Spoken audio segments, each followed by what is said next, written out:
party started here. Good morning, everyone, and welcome to the Vancouver City Council meeting of Tuesday, February the 27th, 2024. Wow, it's almost March. This council meeting is being convened by electronic means as authorized under Part 14 of the Procedure Bylaw, City of Vancouver electronic meetings.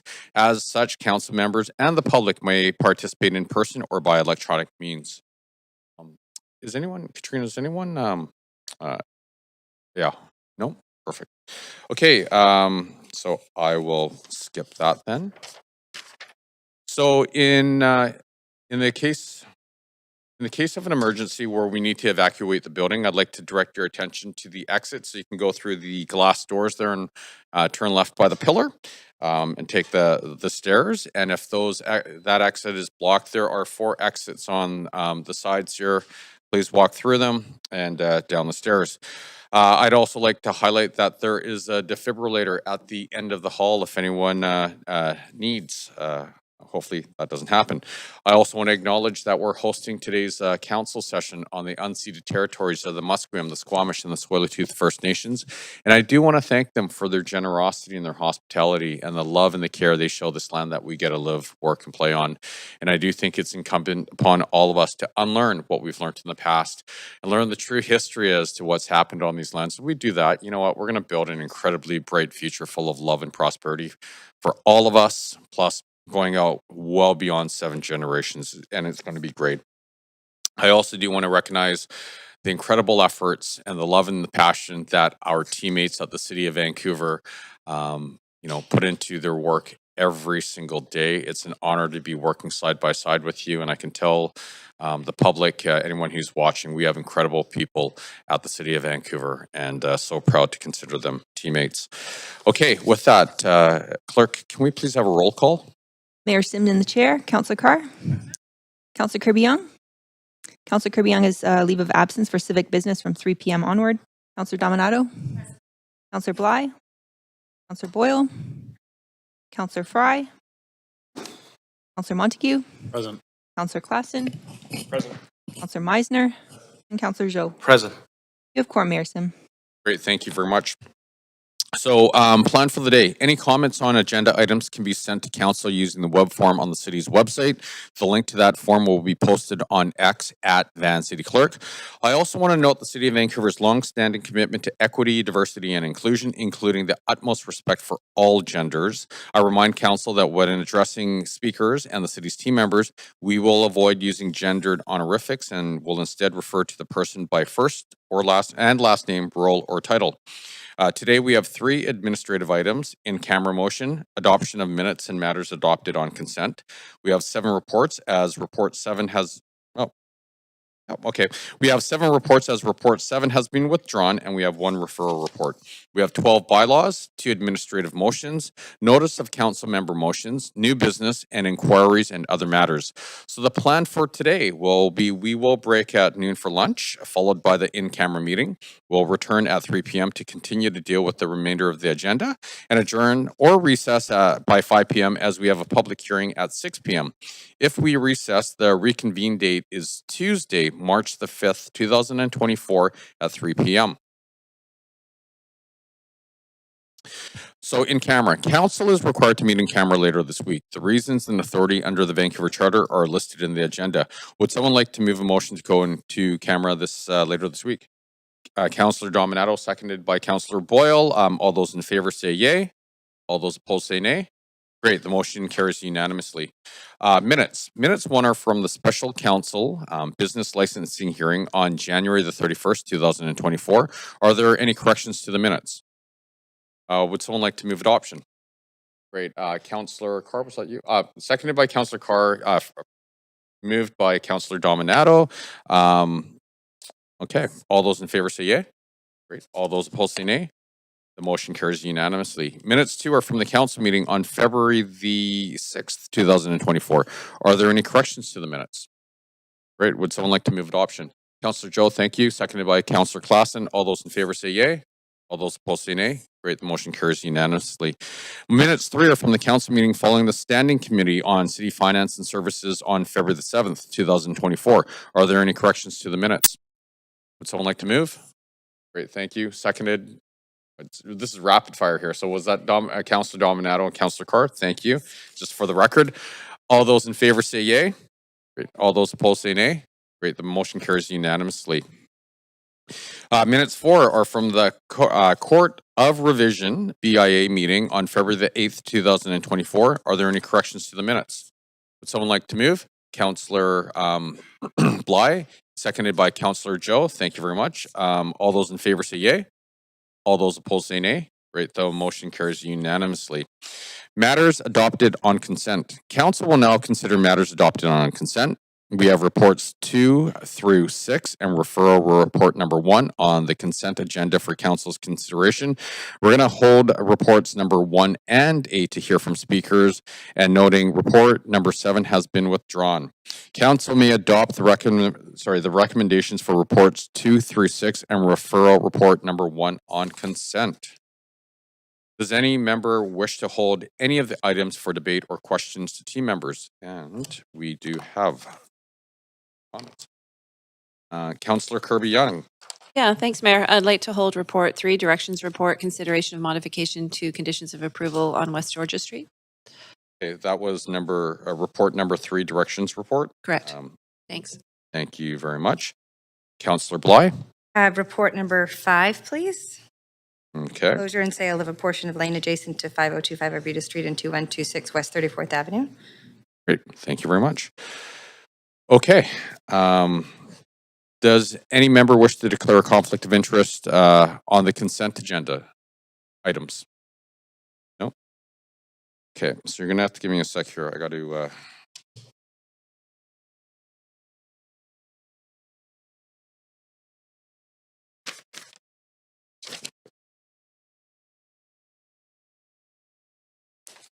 apologize here.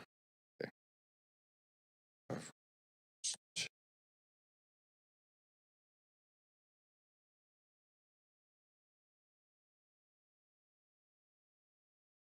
Okay, I think Katrina's going to correct me if I'm wrong here, but we have reports numbers 2, 4, 6, and referral report number 1 for consent approval. Yes. Awesome. Thank you.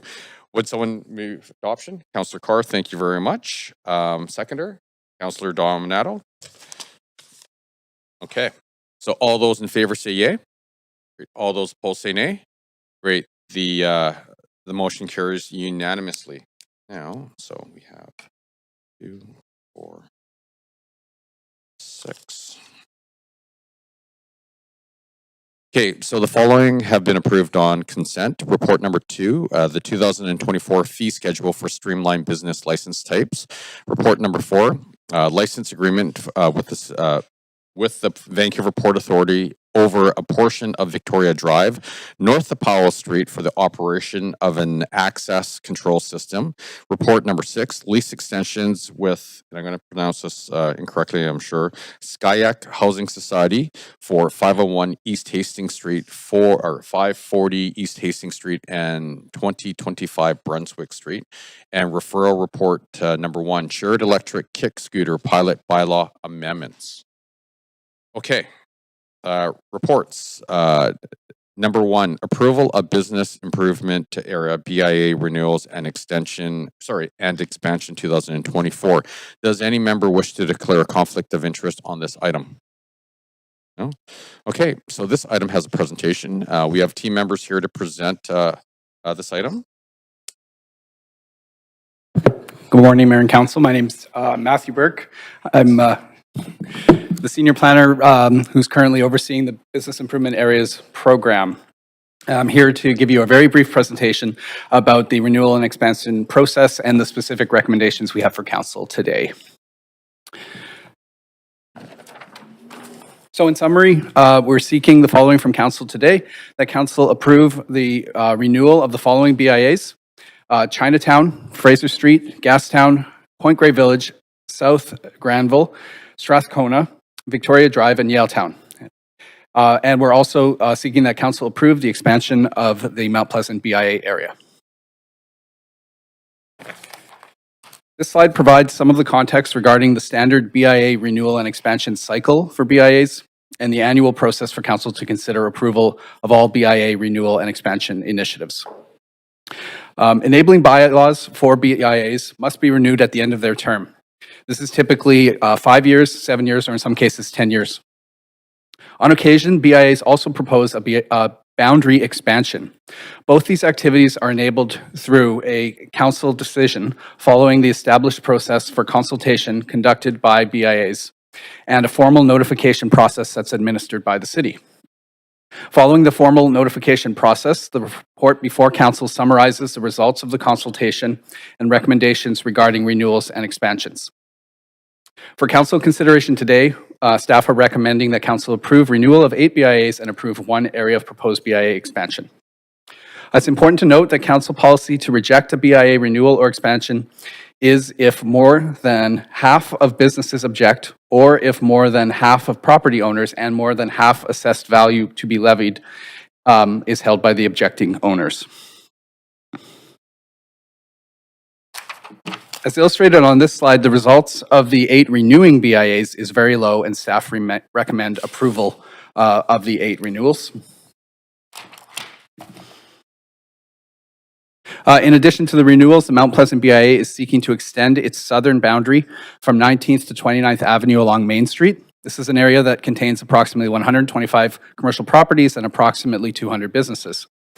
The city clerk received opposition from 29% of property owners, representing 26% of the assessed value of property to be levied in the proposal. In addition, the city clerk received letters of opposition from 26% of businesses in the proposed expansion area. City's policy and the Vancouver Charter state that expansion initiatives should not proceed if more than 50% of owners representing more than 50% of assessed value of the properties register an objection, or if separately more than 50% of business owners register an objection. So based on these policies for approving an expansion initiative, staff are recommending approval today. So that concludes the presentation. In summary, we're asking that council approve the renewal of the BIAs that are listed on the screen and that council approve the expansion of Mount Pleasant BIA. Thank you. Great, thank you very much.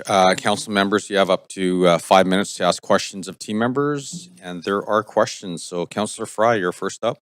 Yeah, thanks, Mayor. Thanks for the, albeit brief, presentation, Matthew. So on the Mount Pleasant BIA expansion, because we have received some correspondence, and I got this interesting package, which on reflection, it seemed quite interesting, but then I noticed as I was reviewing it that there's a lot of duplication of businesses in here, and then there's one page actually that has no area codes, and as I looked at it, I realized it's probably about 15 years old, one of the petition pages in here. So do you know about this petition, and can you speak to how you... Sure. Yeah. Okay. Yeah, we are aware of the petition as staff. We received it in January. Wanted to make sure to say that objections are taken seriously by staff. And petitions like the one you're explaining should be considered by council as part of the correspondence that you consider in making your decision today. It should be considered. The notification that we send out to affected businesses and property owners requests that recipients register their objections by letter or email, because it makes it easier for us to identify the authority of the author and make it more easily discernible for us what the relationship is to either the business or the property. So we verify all of the correspondence that we get. For something like a petition, like the one you're explaining, it's not possible to verify the relationship of each of those signatures to the business or the property. Okay, so, and I have to load these questions up because through the new procedure bylaw, we can't ask the speakers questions. I know folks are coming to speak to this, so I'm trying to anticipate some of those and kind of, so you're confident that you've done the due diligence as reaching all the affected businesses on these 10 blocks that would be expanded into? Yes, we've done the same procedure for many years in a row now. We did receive, like I said, close to 30% of objections from close to 30% of the businesses, but that's not breaking the policy's threshold of 50%. And now, do you have a sense of what this? I gather that some of the issue around this expansion is the cost to businesses. What is the anticipated cost? How does? Yeah, so that does vary a lot. If you're a large building, you could be paying a significantly higher amount of total payable money. But we did look at it, and on average, a 2,000-foot like restaurant space, would be paying about $2,000 a year in BIA levy. That's about 5% of your total property taxes payable. And that's on top of the property tax. Yeah. So it's an additional levy. Okay. Appreciate it. Thanks, Matthew. That's good for me. Hey, thanks, Councillor Fry. Councillor Kirby-Young. Yeah, thanks, Chair. I'll pick up on Councillor Fry's question because I was also going to ask about sort of the process of the formal objections and the petition that we received.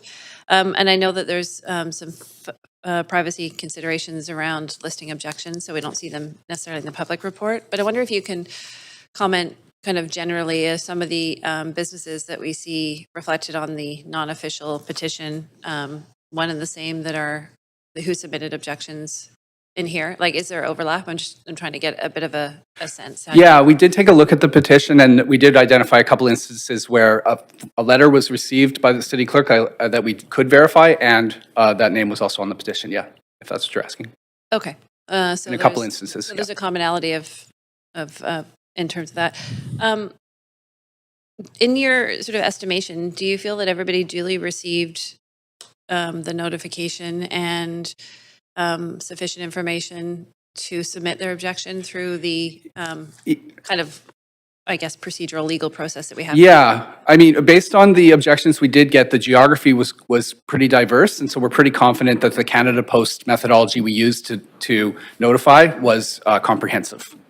Because of who we heard back from, we know that the geography was pretty comprehensive.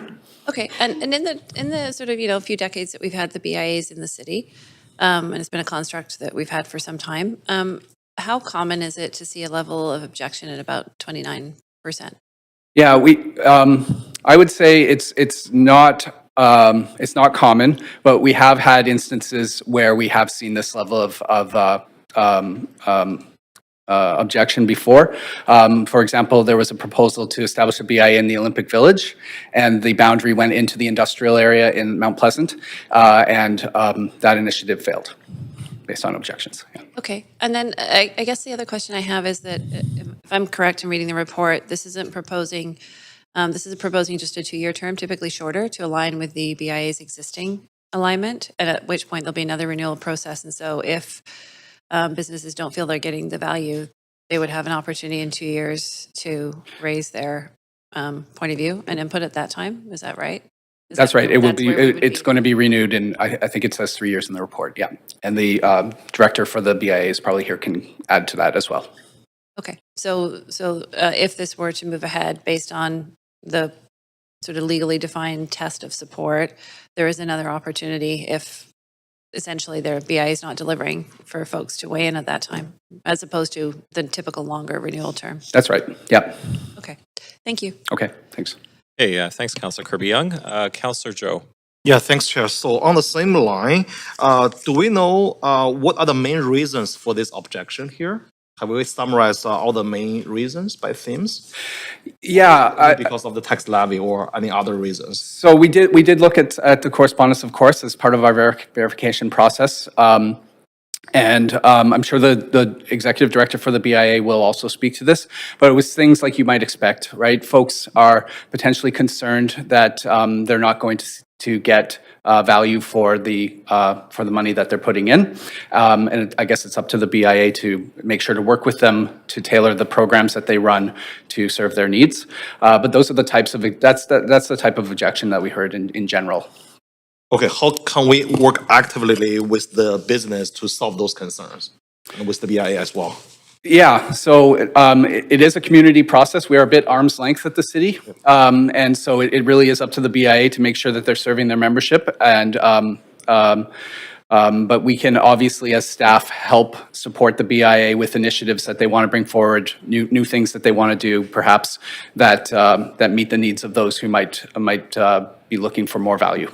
Okay, so last question, I'm not sure if you are able to answer. So like for the Main Street Car-Free Day, is there a possibility we can expand to the north? So, for in the expansion areas, the business will be benefit from the Car-Free Day. That one, I don't know the Car-Free Day specifics, sorry. Okay, thank you, that's all my question. Okay. Hey, thanks, Councillor Joe. Councillor Klassen. Thank you, Chair. So I just wanted to get a better understanding. I know it's probably put right here, but what's the sort of rough average cost for retail business to be a part of a BIA? Yeah, so that just, we did look at that, and it varies widely based on the assessed value of the property. But on average, about a 2,000 square foot space would pay about $2,000 a year to be part of a BIA. Okay. I know that our council's been working a lot with the BIAs a lot. And in fact, we just recently had a roundtable with all of our BIAs. And, we are in regular contact with them to try and understand the needs of their. And establish a BIA. So I know our car-free days and some of our public plazas that are being installed in different neighborhoods are partly as a direct result of the work of BIAs. Is that the case, or are there other streets that? I think the street festivals are definitely, when they're in a BIA area, is absolutely the result of the BIA, yeah. Yeah, they're extremely popular. Okay, thank you. Those are my questions. Hey, thanks, Councillor Klaas. And Councillor Carr. Thank you. Along the same line of questioning, I was going to also ask about some of the services because we can't ask the speakers about that anymore. So can you just outline some of the other things? Graffiti removal was mentioned by Councillor Klassen, but what other things do the BIAs provide for their members? Sure. And I'm imagining that the executive directors who've signed up to speak will absolutely make sure to mention those. But things like additional security services, street beautification initiatives, liaison with staff, making sure that they have that direct line into the right person at the city to solve problems as they occur. And just strategic planning, right? Looking at data, helping merchants to think about their market. We provide a big data service as part of our annual storefronts inventory report, for example. So it's kind of a diverse mix of things. Right. Yeah. During times that are extremely difficult for businesses, and I'm thinking about COVID and how hard hit the small business community was by that, well, all of the businesses, but really hard hit in the small businesses. What did the BIAs do during that time that was in aid of the businesses? Certainly the patio program, both on city streets and on private property, was something that the BIAs would have been involved in. And also, I suppose, buy local campaigns, that type of thing, right? Yeah. It's not possible really for a single business to approach the city around closure of a street, but the BIAs are the vehicle to do that. Is that correct? I mean, you just mentioned street closure in terms of patios like that. You worked with the BIAs, did you? Yeah, whether or not the BIAs are the only avenue to do that, I'll defer that question, but yes, the BIAs are responsible for initiating the interest and driving the interest in a closure or a patio, Great. area. Okay, that's helpful. Yeah, appreciate that. Okay, thank you. Okay, thank you, Councillor Carr. We will now hear from registered speakers on this report. Public speakers should state whether they are in support or opposition of the recommendations and may only speak once. I will also ask speakers if they're residents of Vancouver, if it's not noted on the speakers list. So our first public speaker is Erin Bonifero. Good morning, Erin. Morning. So, please go ahead when you're ready. Thanks so much for having me today. My name is Erin Bonifero, and I own a little business on Main Street called Collage Collage. We've been doing business on Main for nearly 10 years. We've been in business for 14 years. I'm a proud Vancouver entrepreneur and a big part of what Main Street is today. I'm in opposition of the BIA coming to my communities, my stretch of Main Street between 19th and 29th. When I got there almost 10 years ago, I arrived to a community of supportive, collaborative, and activated small business owners, most of whom had actually had their shops long before me for 10 years and more on Main Street. My concern today is about communication. I belong to a group of people who appreciate the concept of BIA and the intentions. I feel it isn't necessary, though, in our particular neighborhood. Our attempts to communicate and our questions and concerns about this have led to a mass misrepresentation of us as a whole. Today, we'll find out if we're going to be forced to join a BIA that we've graciously declined, or perhaps be able to convince you that it's just not something our stretch of businesses need. Regardless of the outcome, we need to address how poor the communication has become between us and the existing BIA, and how hard we'll have to work to mend those communication lines. The reports I've read about the attempts to communicate with us by way of meet and greets have been read to indicate that we're an angry bunch of businesses who won't enter into discussion about how the BIA might work for us. This simply isn't true. My personal experience is that there have been little to no attempts from the current BIA to engage with us in a meaningful way after there was discourse. Once our shared belief was that we would rather not join. I've had great success with communicating with the city directly, from things like having park benches moved, or extra garbage taken away, or having somebody vulnerable have a hard time in our neighborhood and getting the support that we need to help them out. Should our membership with the BIA today be inevitable, I worry for our representation and the BIA actually being able to work with us. Most of the people you're hearing from today own 1 or 2 small businesses. We're forward-facing, we're proud to serve our community, and we're a huge part of what makes 19th to 29th great. In fact, I don't think you'll notice a difference if you walk up Main Street once you cross the threshold of 19th between those of us who are part of the BIA and those of us who aren't. I credit my fellow business owners for their many, many years of work, sweeping up our steps, collecting our garbage, and generally looking out for each other. I understand what a BIA is. I am familiar with the work that they do. I should speak on the side to Car Free Day is not a BIA driven thing. They work together. Us as businesses can choose to participate or not by way of payment. So there's actually a little bit of communication that needs to happen there too. I'm really happy to do work on Main Street. I'm really proud of my business. We've been working extremely hard, as a lot of other people have, to get through the last couple of years. And I really hope you hear our concerns today in letting us continue to be the wonderful stretch of Main Street that we are. Thank you. Okay, thanks very much, Erin. Speaker number 2 is John Welk. Do we have John on the phone? Yep, hello. Hi, John. So you have 3 minutes. Please go ahead. Great, thanks. Thanks for giving me the chance to speak with all of you today. I'm here to voice my opposition of the BIA expansion. My name, of course, John Welk, and I own and operate Welk's General Store. I've run Welk's for the past 19 years here on Main Street, so you could say I've been here for a little while and seen a lot of changes. When I first opened up on the street, it was a different kind of neighborhood. I have tremendous respect and admiration for my friends and neighbors that have shaped this little area from, one could say, a not-so-pleasant one to the vibrant community that it is today. We did this without a BIA. We did it together, looking out for each other and doing our part to make this one of the best streets in the city. We were even voted one of the coolest in North America for a few years back. I'm opposed to the expansion for a few reasons. Personally, I don't see the cost benefit for my business in joining. Most of what the BIA claims to do, we already do, and have done so for decades. The rest is services already offered by the city. Additionally, I don't think adding more taxes to business right now is the right thing to do, as many are struggling as it is with the high costs of doing business in the city. Let's be fair, businesses already bear too heavy a tax burden in Vancouver. But to be honest, the part of all of this that bothers me the most is the flawed, undemocratic process in which it is being presented. I don't agree with a voting system that counts a non-response as a yes vote. That's not a fair and democratic voting system, and I hope we can all agree with this.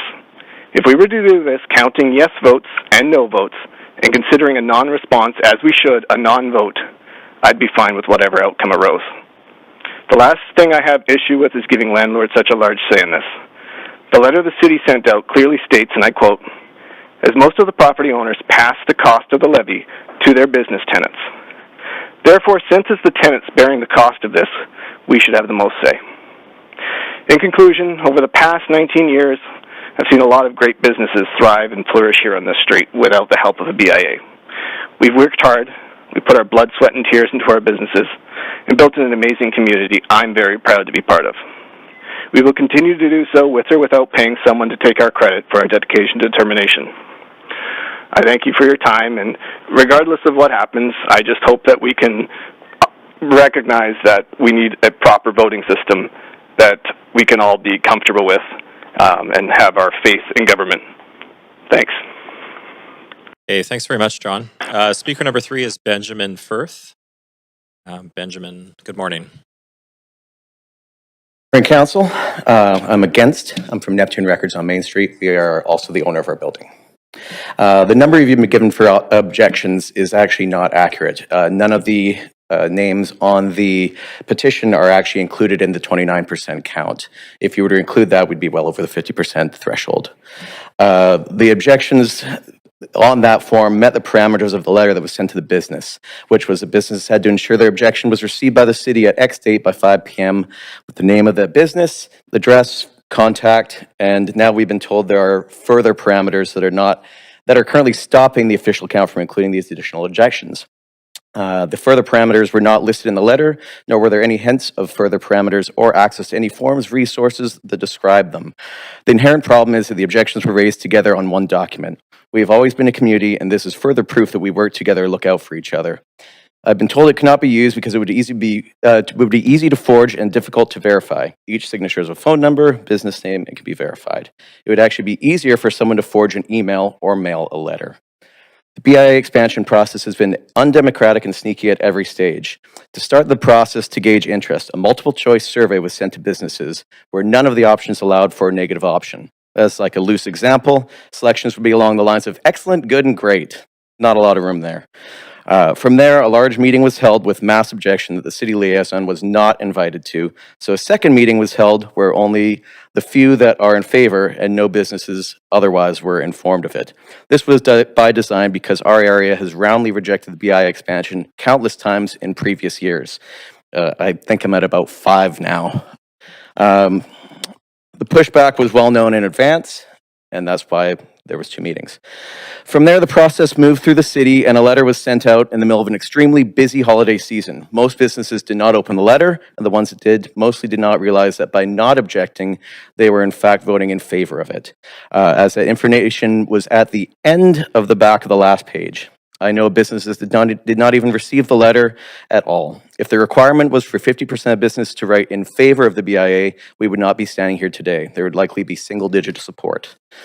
At every turn of the process, we have felt like we are being bullied into this and have been told misleading information about what the BIA does. They are selling a product we are not interested in buying. The majority of what is being offered we already receive or have access to from great programs already in place within the city, and some of the things that aren't already available to us are not executed in any meaningful or useful way for us. With a bit of chatter between our businesses, you can see even without objections being counted from the petition, our area is an outlier in objecting because we are already a community here. It has always been a community, and we always look out for each other. We've seen businesses come and go, and we do not want to see more financial barriers for unique small businesses coming to and staying in our neighborhood. We do not want this program. It does not provide value. Small businesses are already suffering enough, adding additional costs to doing business, especially during the same month that so many people's COVID loans are due to be repaid back, is just a bad look. Sorry, Benjamin, you are over time. Thank you very much. Okay, now to speaker 4, Annette O'Shea. Morning, Annette.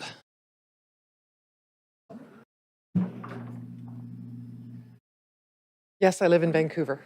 Always have. Thank you, Council. You may know me from the Yaletown BIA. It's my privilege to be here and to have a few minutes of your time today. Couple of points about our BIA. We're celebrating our 26th year. This year, we are just under 700 businesses, and our district moves from BC Place Stadium to David Lamb Park, and then along Homer Street. So an awful lot of businesses in that district. We're coming back well from the pandemic. We're not 100% there yet, but we are coming back well. To tell you how well, I want to let you know that we invest $1 million a year in our district. That's a big number, especially when it's been for many, many years. So our businesses believe quite strongly that if they invest in our public realm, if they invest in our events, if they invest in our keeping it clean, graffiti removal, needle pickup, feces pickup, if we invest in the visible changes that we make and the invisible, speaking to council, speaking to MLAs, speaking to MPs, we were actually quite instrumental in working with the federal government to bring in the small business loans during COVID. Our BIAs in Vancouver work very, very proactively to make a big difference. In our BIA, I'm really proud of the investments that we've made. Last year, we spent $200,000 in public lighting, and it's made a huge difference. It is color-changing lighting, so on things like Truth and Reconciliation Day, we can light up and support. On the anniversary of the war in Ukraine, we can light up and support. But it's also made an enormous difference in our perception of safety and in actual safety on the street. Based on my quarterly meetings with the chief of police and our weekly heat maps, we know that the lighting investment we've made has dramatically reduced any issues of on-street security problems. So that's been a huge investment by our members, and it's already showing a payback. We're really proud of that. We also spent $250,000 a year last year on events. Free public events. We have 30 free days a year. Come on down at Christmas time. Come on down for 8 weeks of live public outdoor music. Come on down and learn how to square dance or learn how to line dance. I'm terrible at both, but I still keep taking the lessons. So we're very, very active in making sure that it's a joyful place. And on the subject of place, I do want to point out we've been given the space by the city, the Helmken Plaza, for instance, or Bill Curtis Plaza, and we've taken it from a space into a place, putting music in there, putting lighting in there, putting activations, markets, Petapalooza, all kinds of events to make the space into a public place. Lastly, I wanted to thank Council for your ear and thank you for your support over the last 26 years. Thank you. Thanks very much, Annette. Perfectly timed. Speaker number 5 is withdrawn. We'll now go to Speaker 6, Neil Wiles. See him walking down the hallway.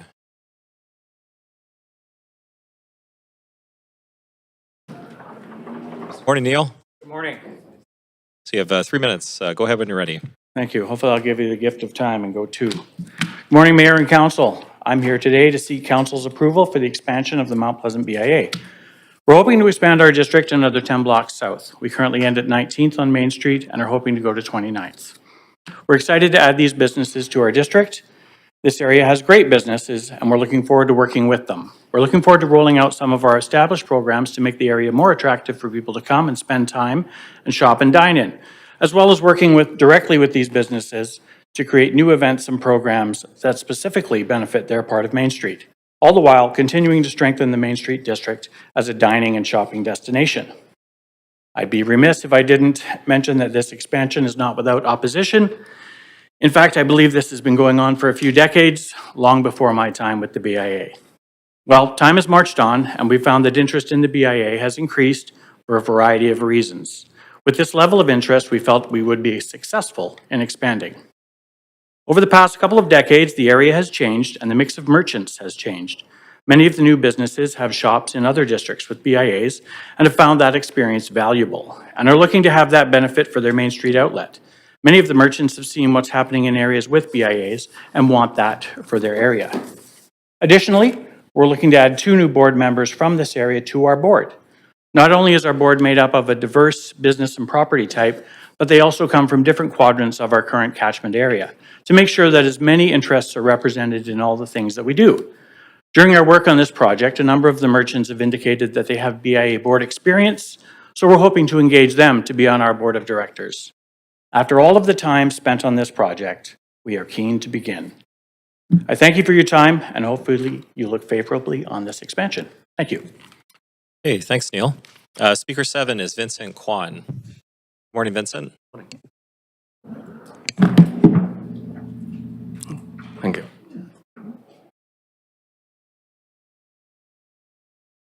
Good morning, Mayor and Council. I'm Vincent Kwan, the Executive Director of Strathcona Business Improvement Association. I would like to use the opportunity today to speak in strong support of Strathcona BI's renewal of a new 7-year term.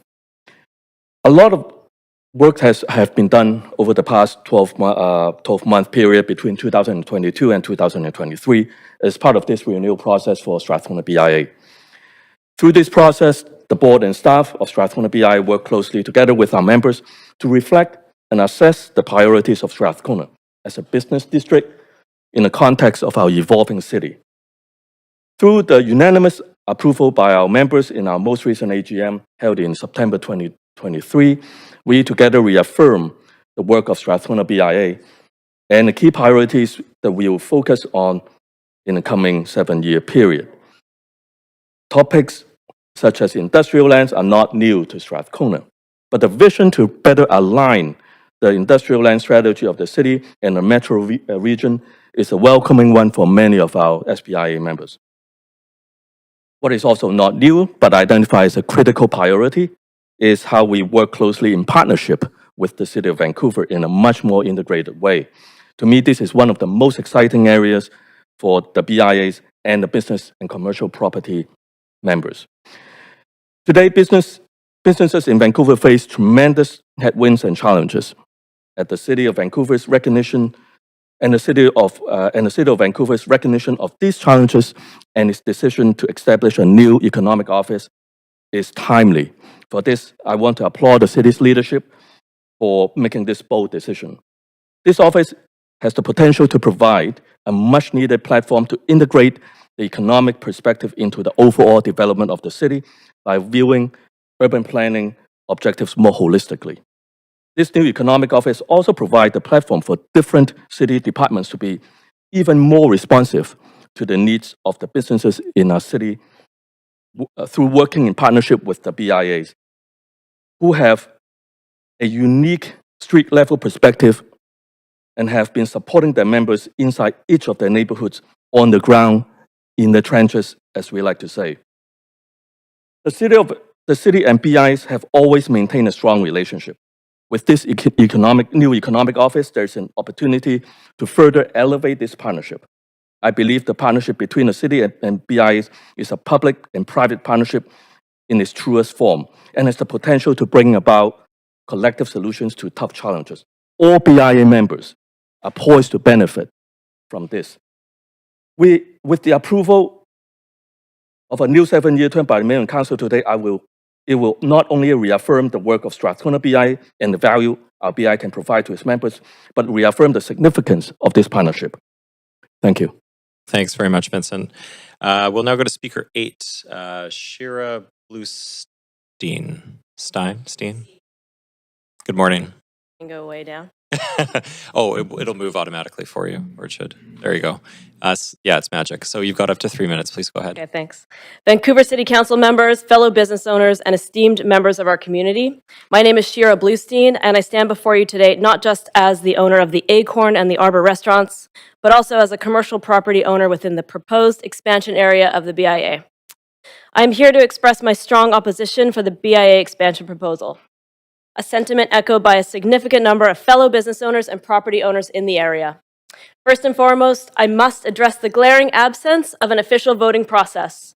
The foundation of any democratic society is the ability of its members to have a say in decisions that directly impact them. The lack of a formal voting mechanism for this proposal is not only undemocratic, it fundamentally disregards the voices of those most affected by the BIA expansion. Furthermore, this proposal appears to be a make-work project thrust upon an area that has clearly expressed its opposition. The BIA's efforts, while perhaps well-intentioned, do not align with the needs or desires of the community it aims to serve. This disconnection between the BIA's actions and the community's needs raises serious questions about the legitimacy and relevance of such an expansion. The BIA is unjustly financed by the hardworking business owners who have built the neighborhood and the community now coveted by the BIA. These are the same business owners who, after enduring 4 years of relentless financial hardship, find themselves at their wits' end. Many can barely afford to pay themselves, yet they are expected to fund key BIA positions through their community building efforts on the ground. It is unconscionable to burden these individuals further, especially when they may be already struggling to stay afloat. Compounding these concerns is the city's refusal to acknowledge a petition signed by well over 50% of businesses within the expansion area. This petition is not merely a document, but a resounding statement from the community, a call for reconsideration that has unfortunately been ignored. The dismissal of this significant expression of dissent is troubling and indicative of a process that lacks transparency. The practice by which this expansion is being rolled out is far from inclusive. It has sidelined key stakeholders, creating an environment of division rather than collaboration. The executive director's dismissal and lack of engagement within the community has only served to exacerbate these issues, highlighting a need for leadership that is truly reflective of and responsive to our community's needs. Transparency, open dialogue, and genuine collaboration with all stakeholders are non-negotiable. The community deserves to know how its contributions are being used and to have a say in decisions that shape its future. In conclusion, I urge the members of the City Council to consider these points carefully. The opposition to the BIA expansion is not a stance against improvement or progress, but a call for a process that is democratic, inclusive, and reflective of our community's needs. Let us work together to find a path forward that honors these principles. Thank you for your time and attention. Thank you very much. We'll now go to speaker number 9, Brian Dick. Good morning, Brian.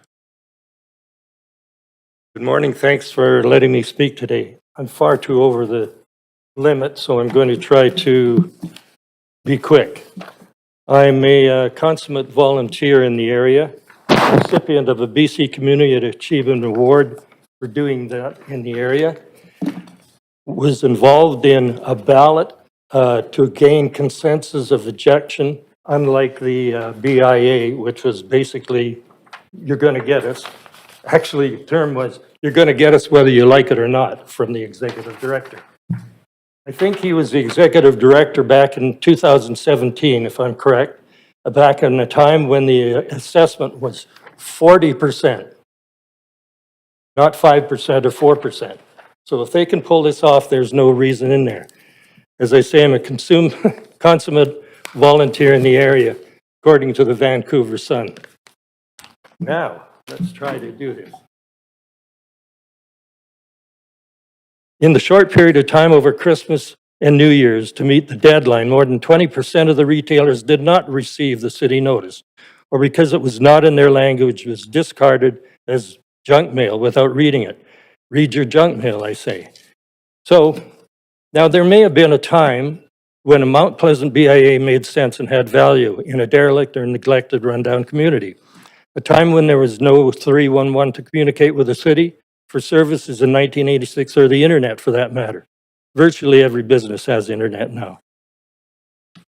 This is not about the people whose servers have served with the Mount Pleasant BIA. It's about the certain increase in taxes and rent for merchants who are trying desperately to preserve heritage and value amid high interest rates and inflation and cost.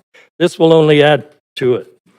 So I say, today the Mount Pleasant BIA is found to be outdated, inefficient, and redundant to city services already provided for in existing tax base, and not worth the hundreds of thousands of dollars that will come out of the pockets through no invitation of their own. He's heard it before. No, not wanted, not needed, not broke, don't fix. There's no substantial evidence to suggest economic benefit for the business community at large, where the Mount Pleasant BIA will only force increases in taxes and rents. For what? A call center? There's certainly no quantifiable evidence to suggest any other. On closer examination, the proposal appears to be in the absence of due process, where there's been no meaningful outreach nor municipal oversight before trying to ram this through council with the help of city staff. It's based on a no response, and you've heard it already. The applicant has to simply rely on a no response from merchants and property owners to push this through council. It says that clearly in the notice of November 26th. The property owners just pass this on to your to your tenants. And if you approve it, don't reply. Unbelievable. Elections should be so lucky. Sorry, Brian, you are over time. Apologies. Okay, I'm asking that the letters of objection that have been received by councilors be included in the report to council. I did receive the petition, just so you know, Brian, just to clarify. Thanks very much. So we'll now move to speaker number 10. Speaker 10 is Patricia Barnes on the phone. Good morning, Patricia. Good morning. Good morning, Mayor and Council. I live and work in Vancouver on the unceded lands of the Musqueam, Squamish, and Tsleil-Waututh, whom I thank for their care of the land. I am with Hastings North Business Improvement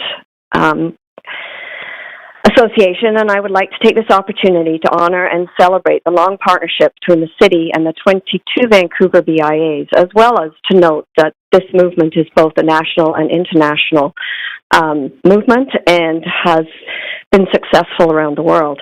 We work together to improve the city for all those who work, visit, and live in Vancouver. We believe BIAs are advocates for the success of small and medium businesses as we work to improve the public realm to encourage and welcome people into the environment and also work to improve the environment in which our businesses operate. Our small business community is integral to the goals of our city, both environmental, vibrant, and health. We believe we have the on-the-street knowledge of the impacts on our members of policy, costs, and actions, and work to help our areas thrive. And we hear and bring those concerns of our members to council and to staff. We continue to be accountable to both the city and our members and look forward to continued partnerships and success. I think it's important to note that we also are very interested in hearing the concerns of our members and trying to work to improve the area for them, to address those concerns, and to ensure that they are heard and that the BIA doors are always open. And we also do believe in the system that is in place to ensure that we are accountable and that we always do everything we can to bring about the success of all the small businesses of this city and everything that we stand for. So thank you very much for your time, and I will continue to listen on the line. Thank you. Great. Thanks, Patricia. We'll now move to our last speaker, Speaker 11, Dr. Alessi Omar. Hello. Thank you, Council, for listening.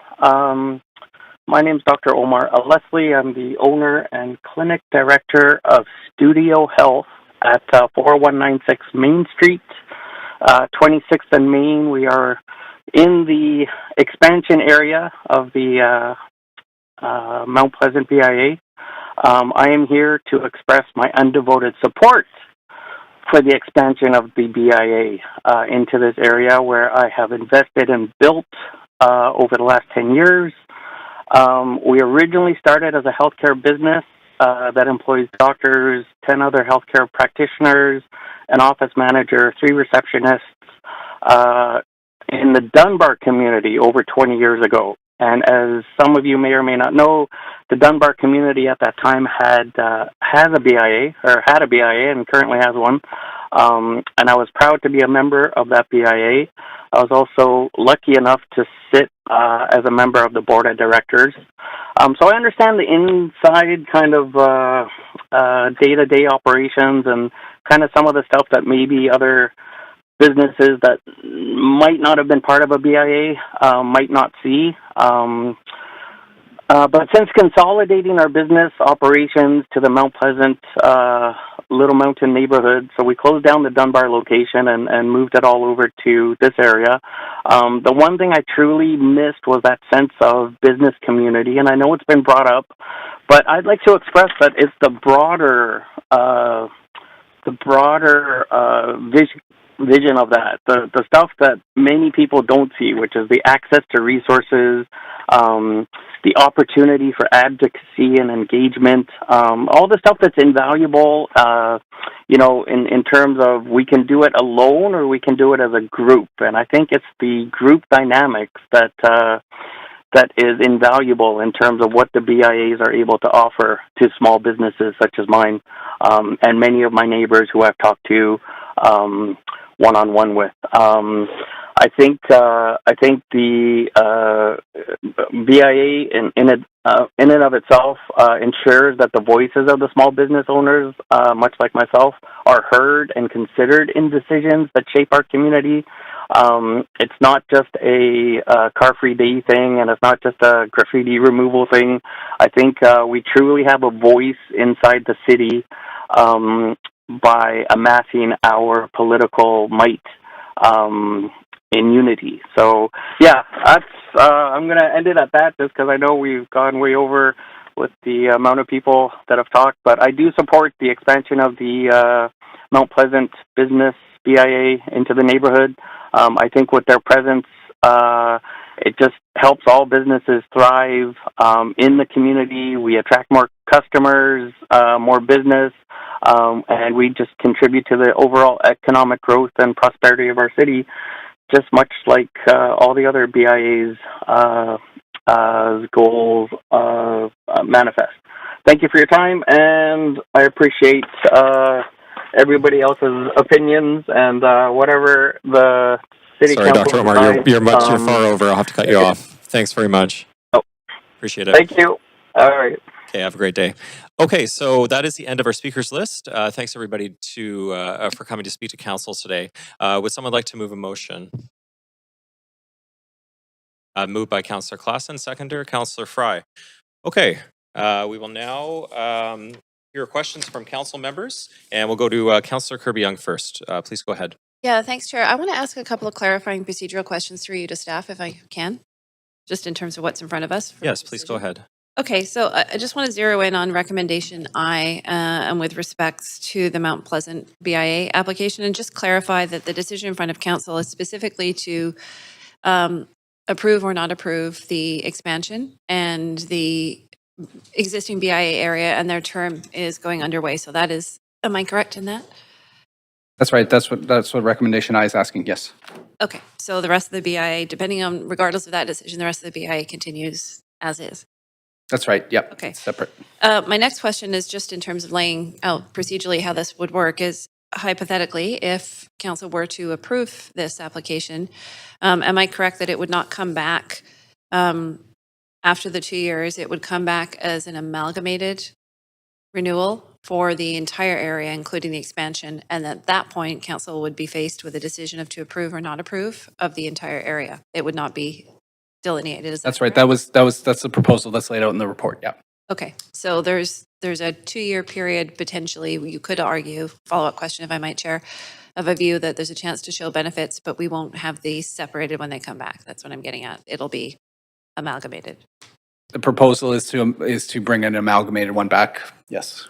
Okay, I see you have a colleague jumping up. Yeah, Chris Robertson, Director, Citywide and Regional Planning. What I would say is that there is the opportunity to, at that time, go through another assessment petition to review the boundary and do a reduction if that was the interest of the expanded group. Right, and follow-up question on that, that would require a high threshold of achieving more than 50%, which we haven't seen here today through the formal channels, correct? That's correct, yes. Okay. I think I'm going to, I will comment at this point. Are we on questions specifically? Just in Chair? questions. Okay, I'll leave it for now. Thank you. Yep, no problem. Oh, apologies. We are in debate. Sorry about that. Yeah, so please continue. Yeah, thanks. That's good. Thanks for clarifying. That's what I thought. I will comment quickly that I am really concerned about having this in front of us. It's not a great feeling to feel like a BIA is being foisted upon local business. I think that this is something that the BIAs have been, I think, a really phenomenal tool in the city. And they've done good work, and you want to see them welcomed by local business and coming in. And, I think of Catsalano, and they do their annual Catsalano days. There's a lot of placemaking that happens in terms of BIAs have been leaders, I think, in established public spaces, pop-up patios, looking to sort of delineate patio zones and areas in their neighborhoods. I think they can bring a real perspective to how things are executing and go above and beyond. Yes, there are city services to some of the comments that were raised earlier, but they can go above and beyond in terms of additional, more unique street furniture that can brand and delineate the areas. The lighting was mentioned in Yaletown that can be unique. And so I do think that they play a valuable placemaking role, but I am concerned that there's a lot of unrest here in this one. And so I think the decision before council, and I'm going to listen to the debate, I'm not fully made up my mind or convinced right now, is whether or not the BIA is given a chance to sort of show the value, or we need to listen to the fact that clearly we have at least a third of the people that responded, other folks that probably are just going about being busy small business owners running their business, and honestly probably didn't weigh in one way or the other, right? And so I'm not sure that it's just a third that we're dealing with here, but I'm going to listen to the debate. Thanks. Okay, thanks, Councillor Kirby-Young. Councillor Montague. Yeah, thanks, Chair. And I too would like just to ask a clarifying question through you to city staff. And that's, if council were to reject the expansion, when could it be brought back to council for future consideration? Sure. Is it a year or 2 years? Is there any time limit? Yeah, we use a standard schedule in the BIA, the administration of the BIA program. So it could come back to council as early as next fall to run another notification process. And and then have another session like this one where we're looking at the results of the notification. And in a re-notification process, would staff consider not using what people are referring to as the no response type of clause? No response is a yes, or? So that the structure of how it's set up is based on Vancouver Charter. So we would have to follow that unless we're able to amend the charter. One thing we could do is be more clear in the letters that we send out to make it more clear that folks can, what we need to receive from folks in terms of registering an objection, maybe make it easier for folks to sign a petition with comprehensive information that allows us to verify. Okay, thanks. Yeah, I'm sort of on the fence as well as my colleague, Councillor Kirby Young. I look at the other BIAs. I'm a huge supporter of small business, a huge supporter of the BIA program.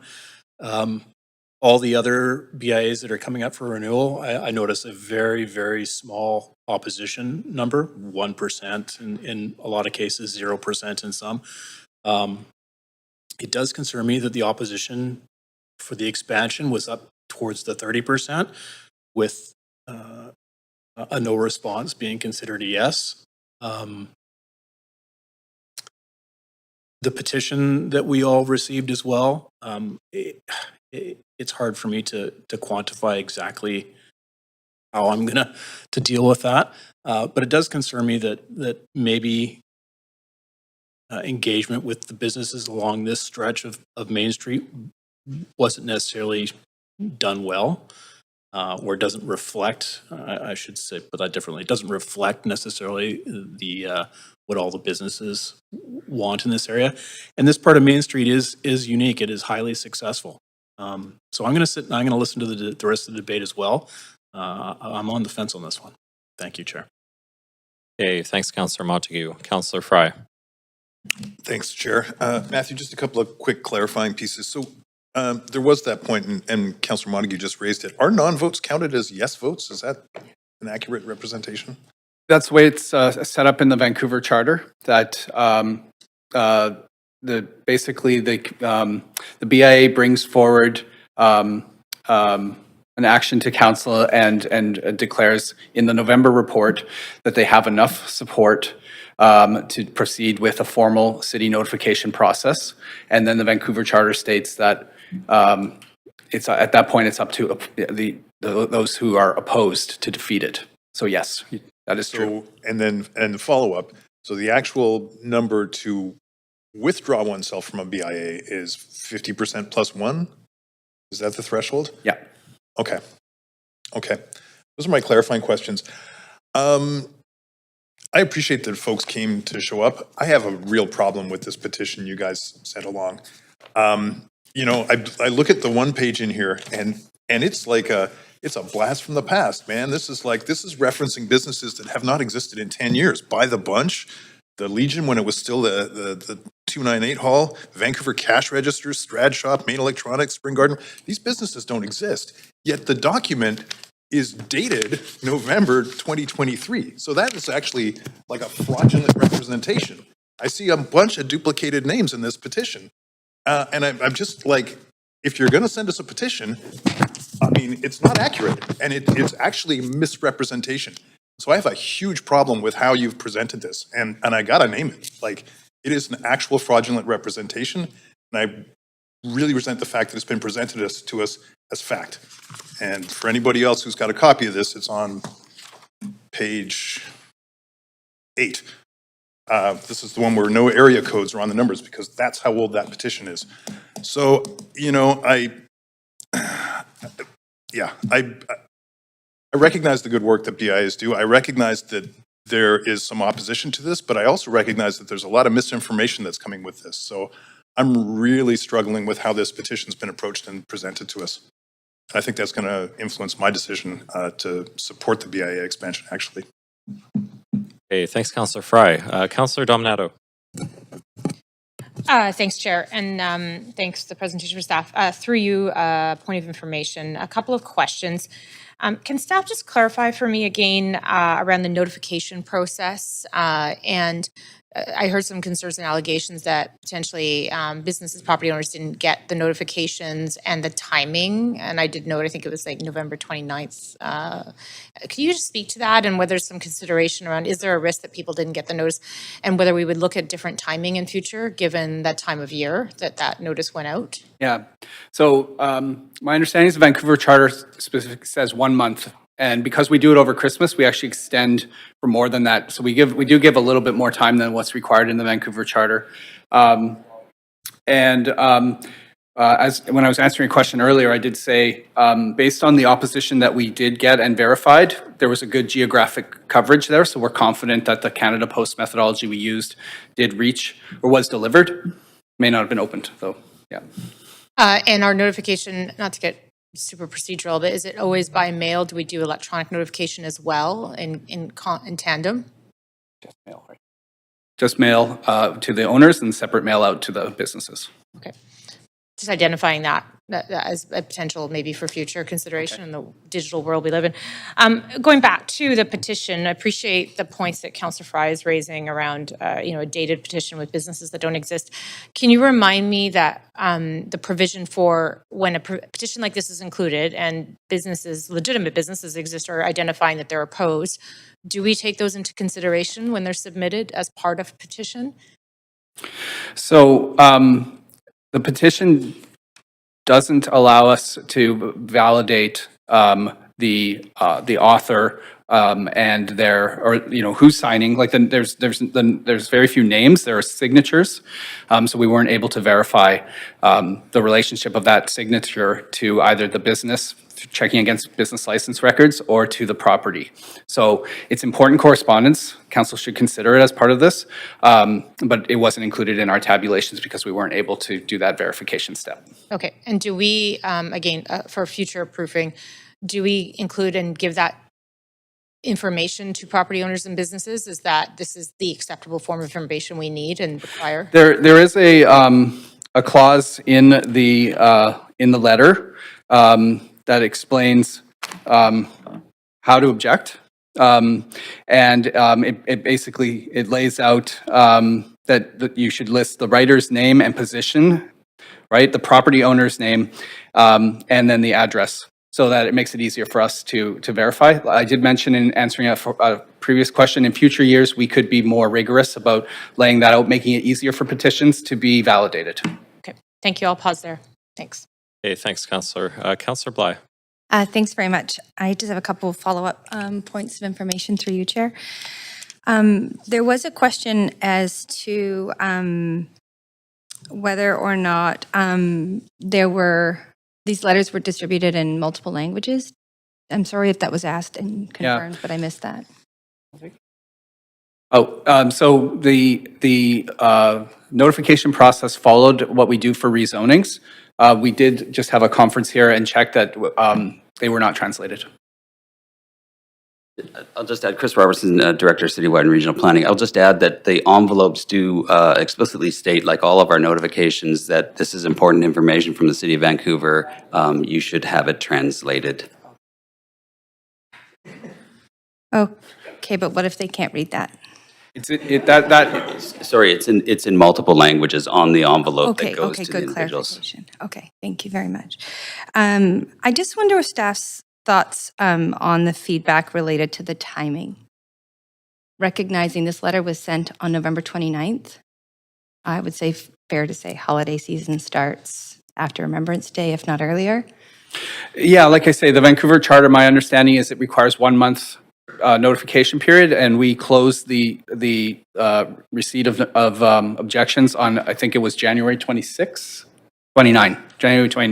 that's 2 months.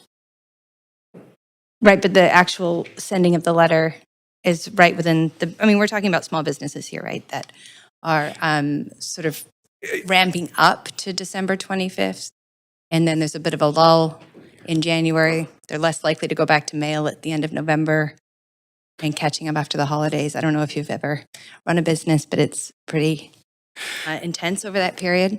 Yeah, unfortunately, that is the cycle that we're in with the AGMs happening in the fall, the council initiation of the notification, the council report happening in the fall, the notification period, and then having to have the renewals approved in time for the budgets, flowing the money to the BIAs at the beginning of April.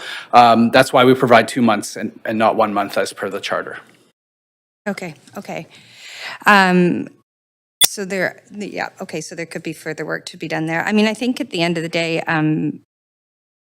the question is around this pilot period. Can we see it as a pilot in the sense that if in 2 years we send out perhaps a more robust engagement effort to determine whether support is there for it to continue? Have we got all the pieces in place that we have sort of we have the ability to pivot away from this if it really is not satisfying Yep. the majority? The BIA will have to renew in, I believe it's 3 years. Yeah, 2, sorry. Two. Okay. Well, so I really hear the feedback from the speakers. I understand that the benefits perhaps are unclear right now in terms of that cost benefit analysis. I think what I really took away from the speakers who objected is the process was poor, and I would probably have to agree with that. That being said, I worked myself in a business for 15 years that was part of a BIA, and it was an incredibly positive outcome. And whether it was emerging security issues or, we've gone through the most recent pandemic and different things that emerged. So BIAs can be incredibly supportive to businesses. I understand how well businesses do between 25th and 33rd. I shop on Main Street in that area regularly. So I think there's sort of like a proof is in the pudding sort of a thing. And I can see a lot of objection to this and understanding if it's not broke, don't fix it sort of thing. But I think the work is cut out for the BIA if they are ambitious in supporting businesses, that there's just a net positive. We hear time and time again from businesses how much that they feel supported by their BIAs. And I think largely, there's a lot of change happening in and around Main Street that it includes development, it includes rapid transit, it includes different kinds of businesses and growths. And we've certainly done our work at the city to enable more of those tools to BIAs to make sure that they can be as effective as possible. So for those reasons, I'm open to the pilot. I'm frustrated by the process, but I don't think it's enough to actually stop the expansion at this time. So I'll be voting to support. Thanks, Councillor Bly. Councillor Joe. Yeah, thanks, Chair. Also, I have some clarifying question to staff through you, Chair. Okay, so first question is this the first time Mount Pleasant BIA look for the expansion? My understanding is there was a kind of a community organizing initiative to identify support for a BIA in this area in the past, but it didn't make it to the formal notification step, right? There wasn't enough support. Is that correct? Yep. Yeah. Okay, so do we know throughout these years, the percentage of objection is increasing or decreasing? I don't think we have that information. We just have this year's from the city's official notification process. I see. Okay. So then on this year's number, 26%, I think there is some concern regarding the signature here, but for the legitimate signatures, are those signatures all counted in the 26%? So for the correspondence that we could verify, it was 26%, right? Emails and including the letters? signature here? No, not including anything from the petition. No. Okay, so potentially the number will be higher if we include the legitimate. Could be, yes, yep. Okay, so the other question, so does the pilot has to be 2 years? Can we do a 1 years procedurally? So the intention is for the BIA to have to renew its mandate, just the same as the 8 others that are on the for decision today in 2 years. I believe there is a process where the community could organize to bring a formal initiative to the city to notify property owners to leave the BIA. Right, so we do expansions at any time. It's not on renewal. We do expand, so we could do a contraction, but that would be a separate process that would have to be initiated next fall, and we could be here again. Yeah. Okay, so that means for this report, it is not possible to do 1 year. We have to wait until the fall to proceed the 1 year. You would have to. It would have to be based on a council notification initiating report next fall that would be driven by a community process where they felt they had sufficient support to change the boundaries of the BIA. Yeah. I see. Okay.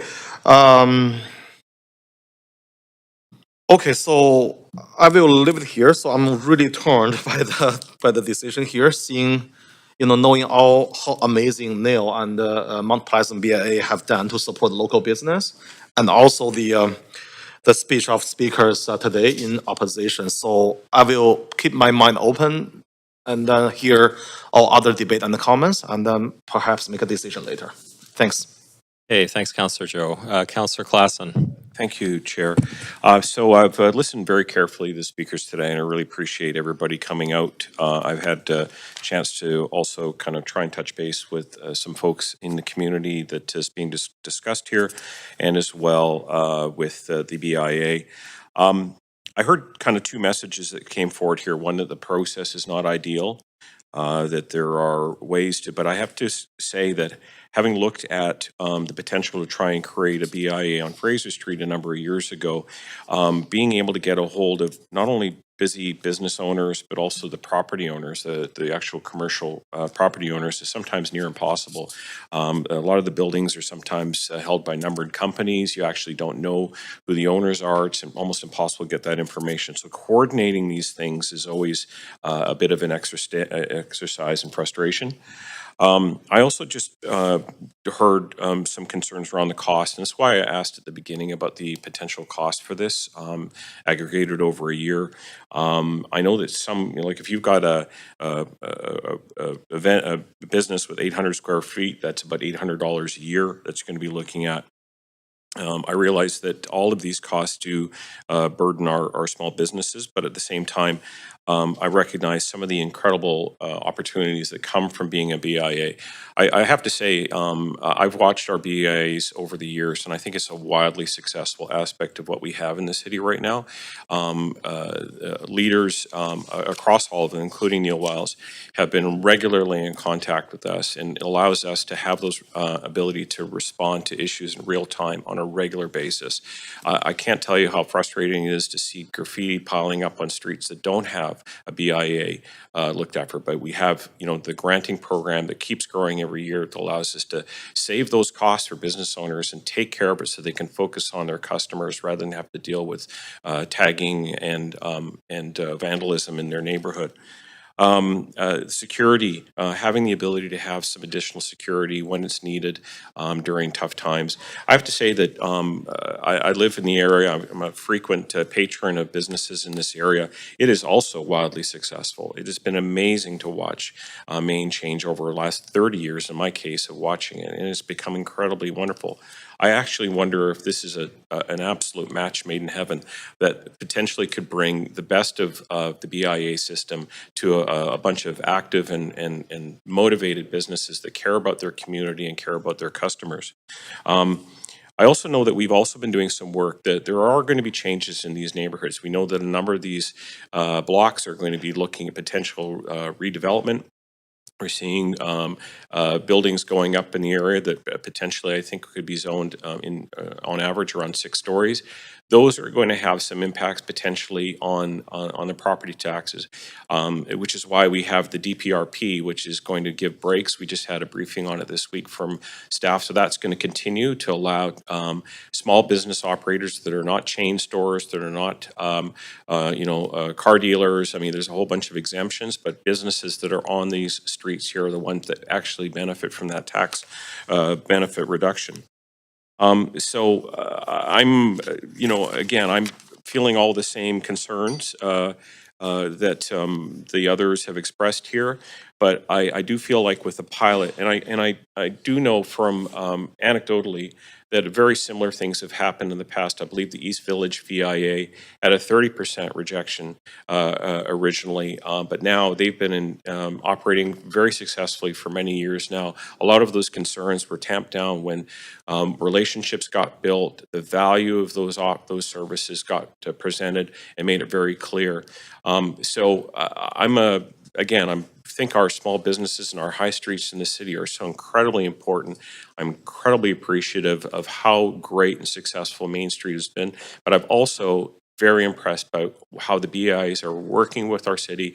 We meet with them on a quarterly basis right here in city council chambers. They have a direct line to the city manager's office where key decisions get to made, and we're granting big dollars to try and support them for beautification and other types of programs. So I'm inclined to try this pilot and allow everybody to come together and try and see how this works.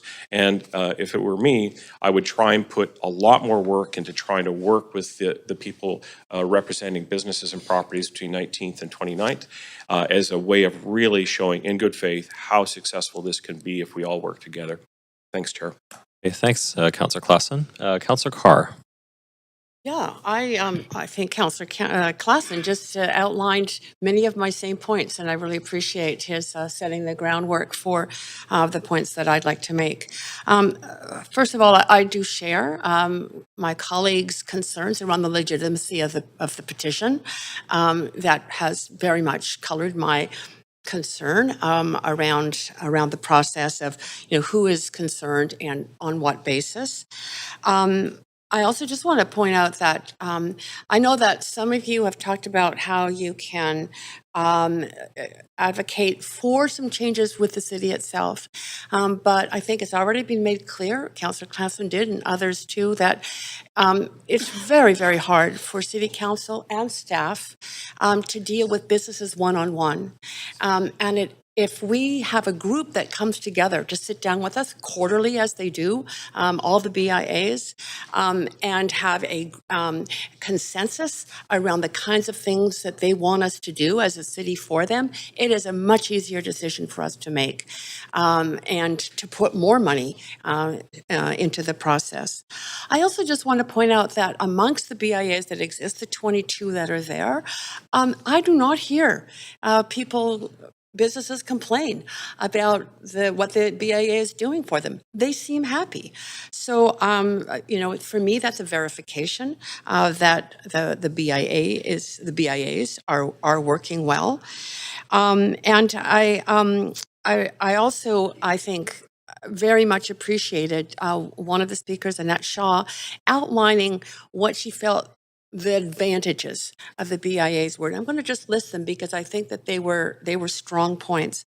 They have joint advocacy for things like improving the public realm, improving public safety, putting on free public events, and petitioning the city successfully for a space, public space to be given to the BIAs for the public in that BIA area. And finally, in terms of general, broader advocacy, advocacy to not just the city, but to provincial and federal governments. So I think that there's an incredibly genuine, important, validating role for the BIAs, and so I will be supporting the recommendation to increase the I guess it's G or sorry I extend the realm encompassed by Mount Pleasant BIA, knowing also there's a 2-year period to either prove it out as successful or not. Great, thank you very much, Councillor Carr. Councillor Montague. Thanks, Mayor. Sorry, just a couple more clarifying questions through you to the staff, if I may. Was it, I think it's 232 businesses, I think I see in the report here that were asked about the expansion, is that correct? Yeah. And how, do we know how many non-responses we got? I know it says we got 61 number of objection received? We don't. We just have the number that to post. Yep. And what does it look like for the ability, once the pilot is over, for the ability for that group that's now in the expansion to separate if they so desire? So when the BIA comes back for renewal in 2 years, if we hear from over 50% of businesses that they do not support the renewal, then the BIA will not be renewed. Okay, so you'll look at the renewal separately from the rest of the BIA members, or? That's not the intention right now. Like I said before, I believe the charter allows us to actually run a separate notification process for folks who want to opt out of the BIA. We can expand the BIA at any time, and we can also contract the BIA at any time. So that would be unusual, but there is that provision there, and we could work with the community group to figure out how that would work. Okay, so there is the ability to basically, like you said, contract it rather than expand it. Okay. Okay, thanks, Chair. Thank you very much. Seeing no one else in the queue, I'm now going to call a vote. Clerk, can you please take us to the voting screen? Council, please register your vote on the voting panel.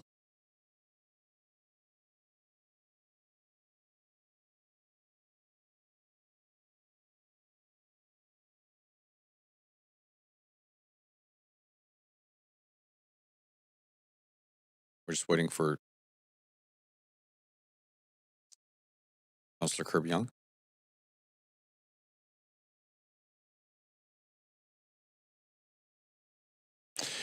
And the motion passes unanimously. That completes report number 1.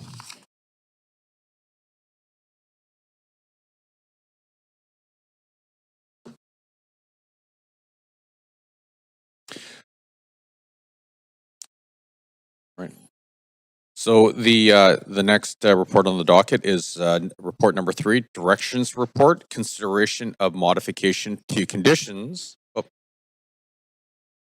approval 1616 to 1698 West Georgia Street, CD-1 812.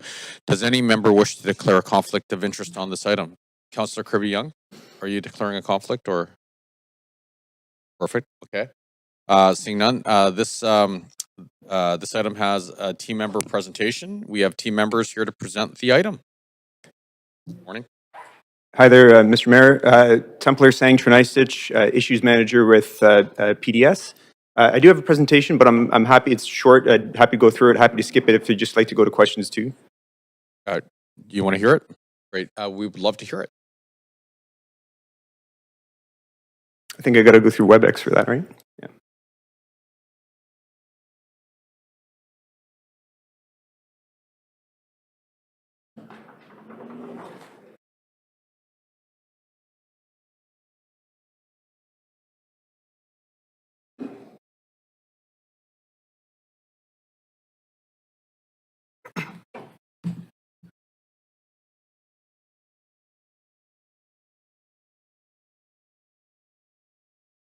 Can you see that now, or?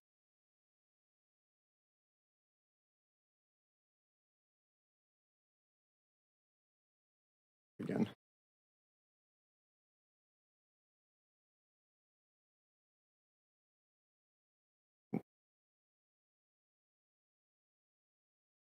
Great. So this report here before you is regarding the modifications to conditions of approval for a rezoning application at 1616 to 1698 West Georgia. You might have seen this one back in June. So this project is a rezoning application that was approved by council in 2020 with conditions for enactment to enact within 2 years. It included conditions to with regards to a deferred CAC obligation. So, and I'll get into some details of this, which is a further request for extension. The site briefly is located in the West End on West Georgia, as you can see there on the map. 1698 West Georgia is located within the Georgia corridor of the West End Community Plan, which includes rezoning policies for towers and high-rise type construction.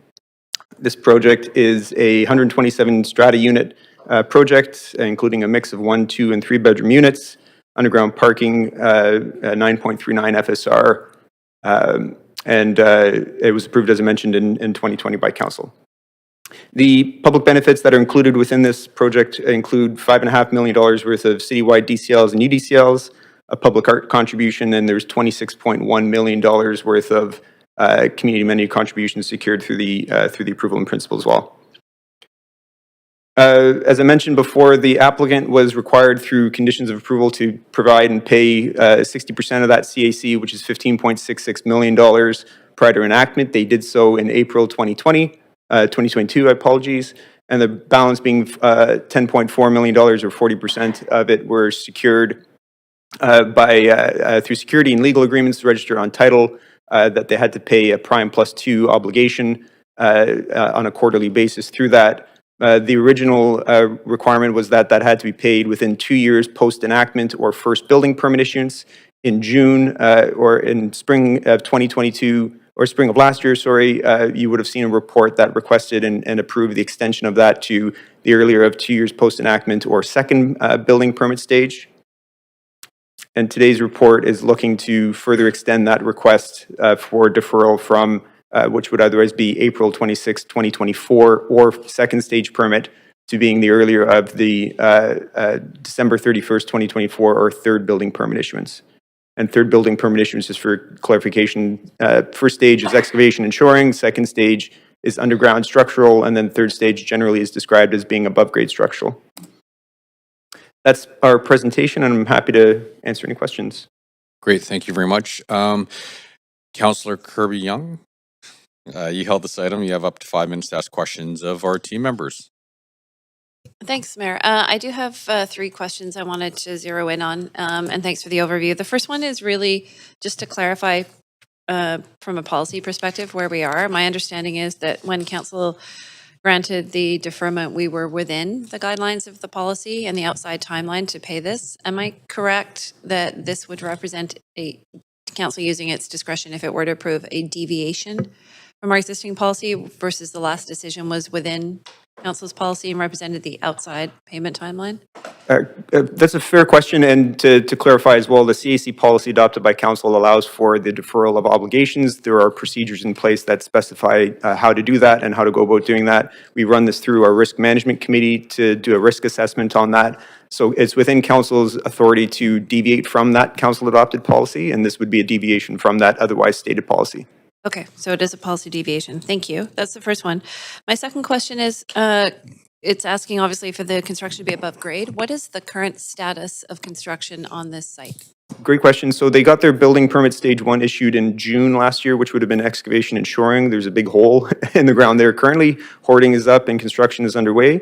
I understand that they are looking to pull their stage 2 building permit, which is foundation to grade, so below grade structure, as early as April as well. So they are pursuing their underground servicing work at this time. Again, they don't have their permit issued for that yet. They need to secure that before they can start. And they have continued expressed a desire to continue to proceed and would look to pull their above grade structure permit before the end of the year as well.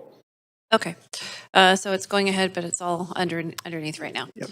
Okay, my third question is really around, it's a relatively short period of time. I know we have a volatile economic environment. It's a relatively short period of time since council granted the last extension with assurance that this would be all that was required. And yet here we are asking for another one. So what is the likelihood that we could see future changes in this project? Either we can't meet this deadline again, or is there any potential? I know the project performance all strata, but we're suddenly going to look to change to rental because we're just not selling high-end condos. Like, what's the likelihood that we're going to get another? I don't want to speculate too much on what the business decisions of the applicant might be, but from a process perspective, they are looking to go to pre-sale and to test the market this spring, I understand.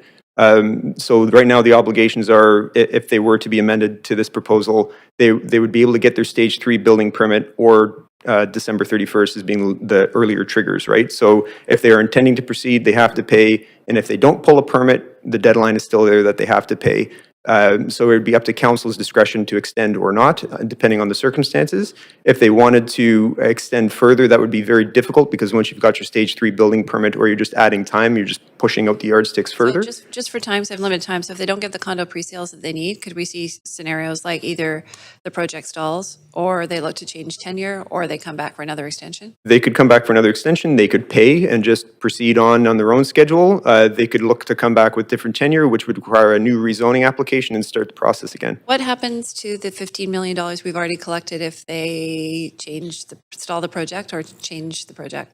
The $15 million has already been secured and paid, and that was an obligation of enactment, so that is secured with the city. The $10 million is actually owed an obligation to the city too. So if they're ever to try to delay or revisit, that $10 million is still payable as well, and we have securities that we can draw on that to collect that. Okay, and so that $10 million is payable even if, for absolute clarity, even if they switch to a different time of Correct. project? Okay, I'll leave it there. Thank you. Thanks. Yeah, thanks very much, Mayor. Councillor Kirby-Young did ask a few of my questions, but I would just like to clarify, have we ever granted a second extension like this before for a condo project? Good question. So the CC procedures and policies came in 2020. Before that, there were some, I guess, individual different deferred CACs that occurred before that. So from 2020 onward, this is the first deferral that actually enacted and has chosen to proceed. And this would be the only project that's gotten an extension under that basis. We did have 3 or 4 other projects that have an obligation or timeline to enact, and they have not enacted, and they got a deferral extension in the fall. So their deferral extension is coming up this spring as well. But again, that was just an obligation to enact and not necessarily to pay or to proceed.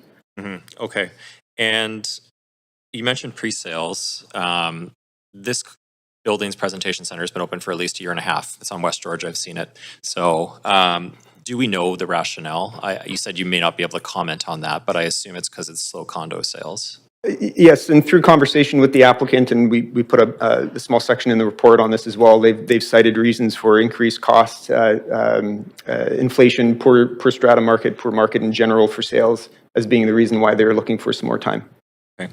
And in terms of the CACs, how far along are we in terms of where those CACs would be deployed, and like what would they be used for, and how soon would that be? Great, good question as well. So CACs, in terms of their deployment, are determined through the capital plan process, and so we don't allocate CACs unless there's been an enacted project and funds received. So that $15 million that's been received to date would form part of the capital plan going forward.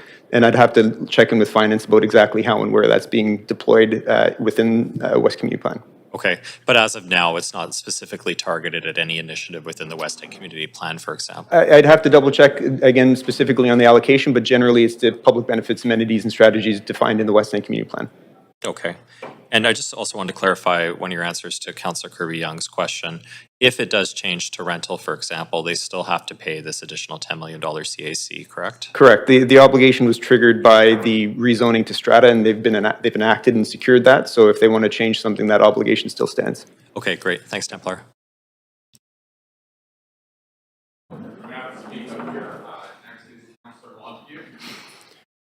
Thanks, Mayor.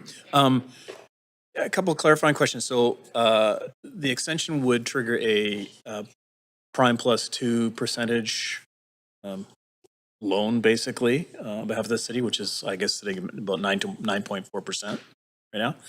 About a $750,000 benefit for the city. Is that correct? Correct. So it's payable quarterly. It's calculated on whatever the daily adjustments of prime are. Hopefully it's going down in the foreseeable future. But right now it turns out to be about a $250,000 payable every quarter. Okay. And is there possibly the potential that the loan will be paid back sooner than December the 31st? At their discretion, if they wanted to pay it tomorrow, they could. But that's up to them and the parameters of the agreement for them to do so. Okay. And does the city, if the city were to invest the $10.4 million that they're expecting through the CACs, would they be getting a better return elsewhere? That's a good question, and I think it depends on the timing for allocation and the investment vehicle that it would be put within, but this is, we would say, a positive investment and a good investment for the city to defer this and allow the collection. I would just say as well, it does mean that we don't have the $10 million to actually invest in our community public benefits, so there are trade-offs of delaying versus collecting and putting the money to use right away. Right, and just to confirm, this is a staff is actually recommending that we approve the extension, correct? Correct. We think the incremental risk of extending from building permit stage 2 on April timeline to building permit stage 3 in December timeline is a reasonable risk to assume, given the desire of the project to proceed and encouraging the housing project to proceed. Okay, and you don't know of any specific project that not receiving this $10.4 million would delay the city? The city's not undertaking a specific project that would be delayed because of this? Again, that would be all within our capital plan, so if it hasn't been collected, it probably wouldn't have been assigned or allocated to anything yet, but I can certainly follow up with finance on that. Okay, thank you. Those are my chairs. Those are my questions, Mayor. Thank you very much.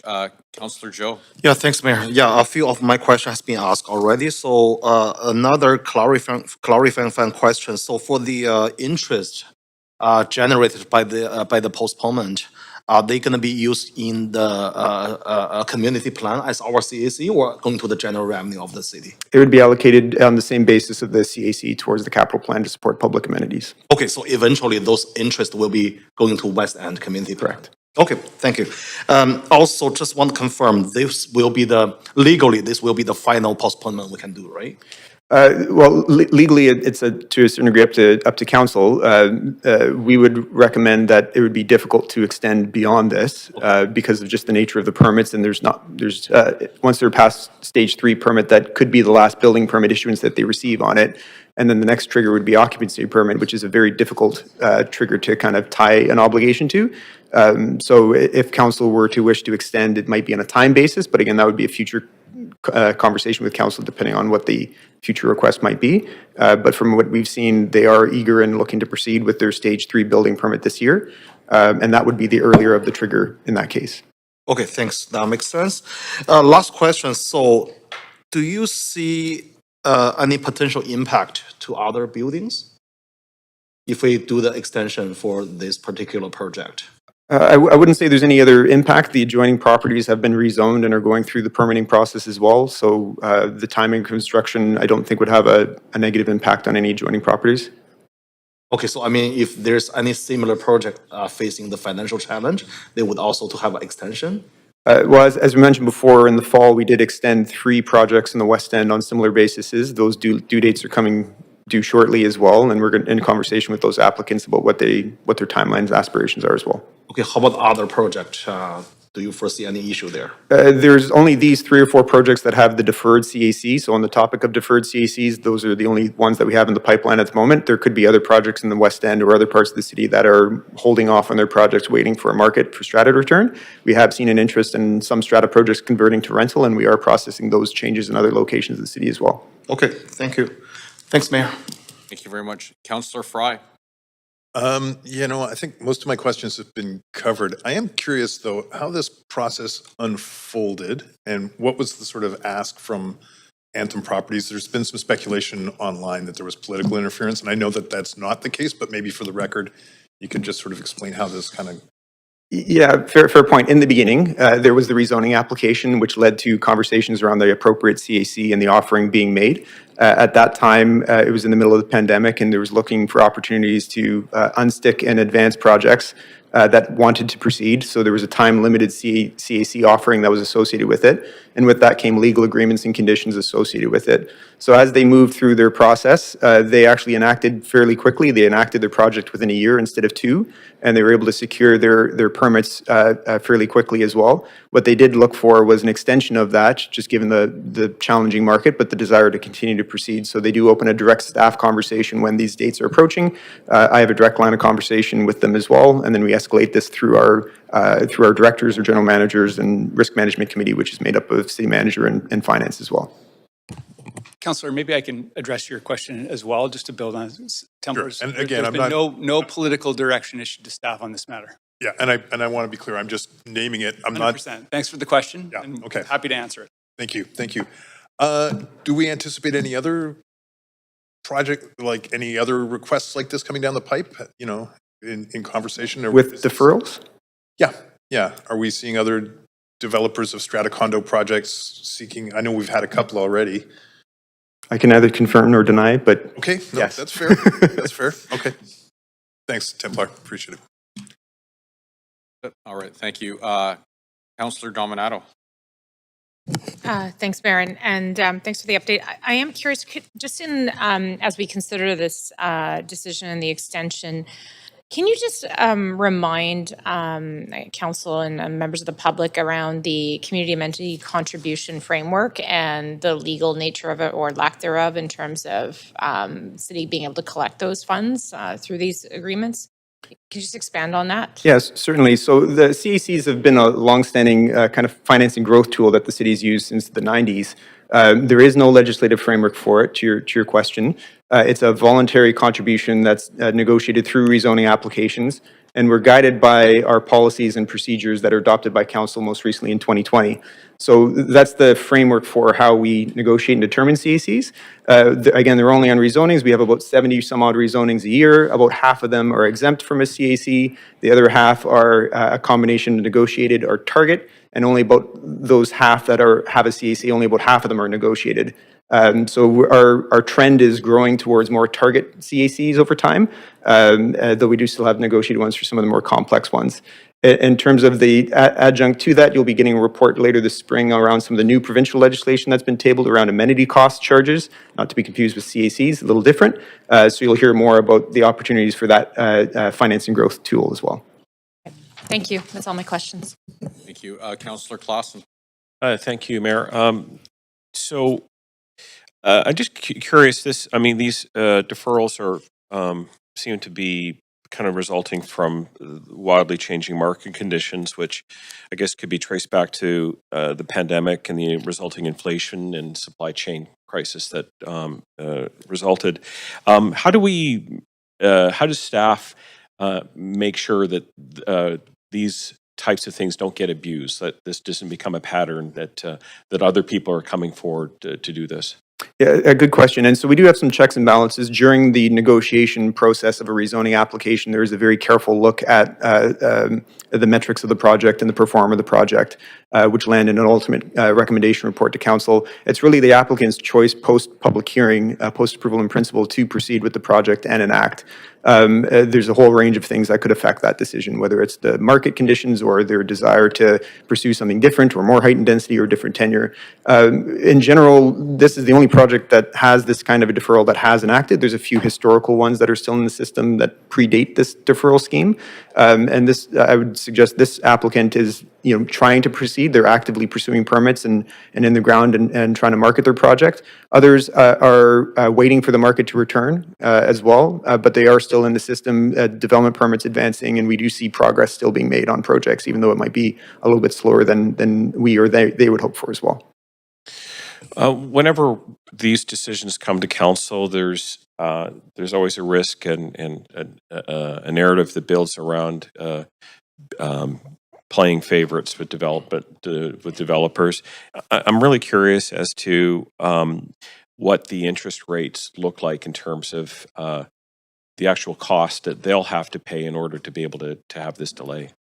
Fair question. And so their options under the deferred terms right now are to pay the $10.44 million or to continue to pay the quarterly interest installments. And at the current interest rate of prime plus 2, it's 9.4% or so on the Bank of Montreal rate. So for this project on that basis, it's just over $250,000 every quarter. So it's no small change to pay, but they see the benefit in doing that and letting their project continue to advance. Not too many of us would be able to get through our mortgage payments if it was at 9+% on an ongoing basis. Just really, the final question is: who ultimately will pay if we reject this? Is it the end user? That's a fair question as well. And so the marketing dynamics of a strata project are dynamic. The market will set the market rate for it. These are costs associated with the project that do provide some upward pressure on pricing, but it's certainly the market that will ultimately determine the price. We've used assumptions based on the time of when the pro forma was determined during the rezoning process to ensure that there was appropriate costs and revenue assumptions in place, appropriate assumptions for developer profit. And then 75% of the land lift is attributed towards the CAC. So given the in-time nature of the determination, we think it's an appropriate charge to apply to ensure the contribution to community benefits. Thank you very much. Thanks, Mayor. Thank you very much. Councillor Carr. Thank you. I just want a verification. I think that some questions have been formulated around this, but I guess my concern is setting a precedent, and given the strata condo market, and the interest rates out there, it's a more difficult time for builders. So, what is staff opinion around whether or not allowing this would set some sort of precedent that other developers caught in the same problems around the market, and the interest rates might then seek the same remediation? Fair question, and so all of these are through rezoning. They're discretionary decisions of council, and we base them on the policies that are applicable at the time in terms of staff recommendation coming forward. Our CAC policies do provide deferrals are possible. The trigger is anything over 20 million of a contribution is subject to a deferral if the applicant wishes to pursue that, and those recommendations would come to council in the form of our conditions. So precedent setting, there's the ability to do so in our policies. The ability to extend that is within your discretion as well. And I think it's subject to the merits of each application. So I don't think there's necessarily a legal precedent to this, but I could certainly defer to law on that. Yeah, I wasn't even thinking legal precedent. I just was thinking of a, momentum when one developer sees somebody's got that. Maybe it's not around legality. I think more just opportunity. A second question, I have some concerns around, in general, the amount of money that we are collecting for the West End plan. And I'm wondering if there has been any earmarking of this particular project's monies towards any particular projects in the Vancouver plan, if there's a timeliness issue around that or not. I can certainly follow up and get you some more information. In general, the priorities in the West End plan include the West End Community Centre, childcare facilities in the area as well. So there's certainly projects that are on the list in the capital plan that would benefit from this money. Yeah, okay. Well, the one I'm also worried about in terms of timeliness is the diversion or the change in priorities to take some money out of the West End plan for the remediation of the aquatic center and the wall that's fallen off. I'm not sure about the timeliness around that, but I just am raising a concern, I guess, and want a response as to whether or not this is going to impede the progress on any particular project. Again, we wouldn't necessarily include the $10 million unless it was collected. So once it's collected, it could be assigned and allocated. Of the money that's already in the capital plan, I'll have to defer to finance and kind of quarterly adjustments and discussion on that at some point. Hey, there you are. Grace Chang, Director of Long-Term Financial Strategy. So specifically for the Vancouver Aquatic Center, the deferral of this money is not going to impact that. But going back to Templa's point, we typically, I would say, over 95% of the development contribution dollars that we put in the capital plan, they're all received and in the bank. Only 5% there are maybe, we have a very clear vision in terms of when we're going to get the money that we may contemplate in the plan, but we're not relying on those. So the Vancouver Aquatic Center is not going to be impacted by that. Thank you for the detailed answer on that. Appreciate it. Okay, thank you that's it for my questions. Very much. Councillor Kirby-Young. Yeah, I'm happy, Mayor, to move the recommendations and then speak to it if you want to move us to another queue. Okay, so Councillor Kirby-Young has moved the motion. Is there a seconder? Councillor Carr, council members, are there any discussion? And yes, Councillor Kirby-Young. Yeah, thanks, Mayor. I pulled this report because it was important to me to ask a number of questions. It's concerning whenever we're deviating outside of policy. I think the onus is on council to really do our due diligence and ask the questions. I think we are in a really tough economic environment. I would be a lot more concerned if there wasn't literally a hole in the ground and construction was underway. We are seeing projects that are put on hold or canceled, but typically not as often when you're actually digging and you've dug down. Sometimes they won't proceed. I was comforted to know that the developer has this obligation to pay the $10 million regardless if the project goes ahead, regardless if the project tenure changes to rental. And so that alleviates concern that I have that the funds and the monies will come in. I think it really kind of bears acknowledging that it's in our best interest for this project to complete. A lot of the housing that we need in the city, the most needed, whether it's social, more affordable, or rental housing, does not generate the CACs for us. And we have a $500 million annually infrastructure deficit, including important amenities like the infrastructure, such as the Aging Aquatic Center, including what we're going to talk about, which is going to happen over multiple years, renewal of the West End site and community hub. And this has been our mechanism to generate support in addition to tax dollars to fund that infrastructure, which is becoming increasingly costly to build for us, just like it's more increasingly costly to build housing. So there's a definite relationship between the two pieces here. I hope we're not going to see another deferral. I think that council is being, I think, aware of the circumstances, ensuring that the city's obligations are going to be met.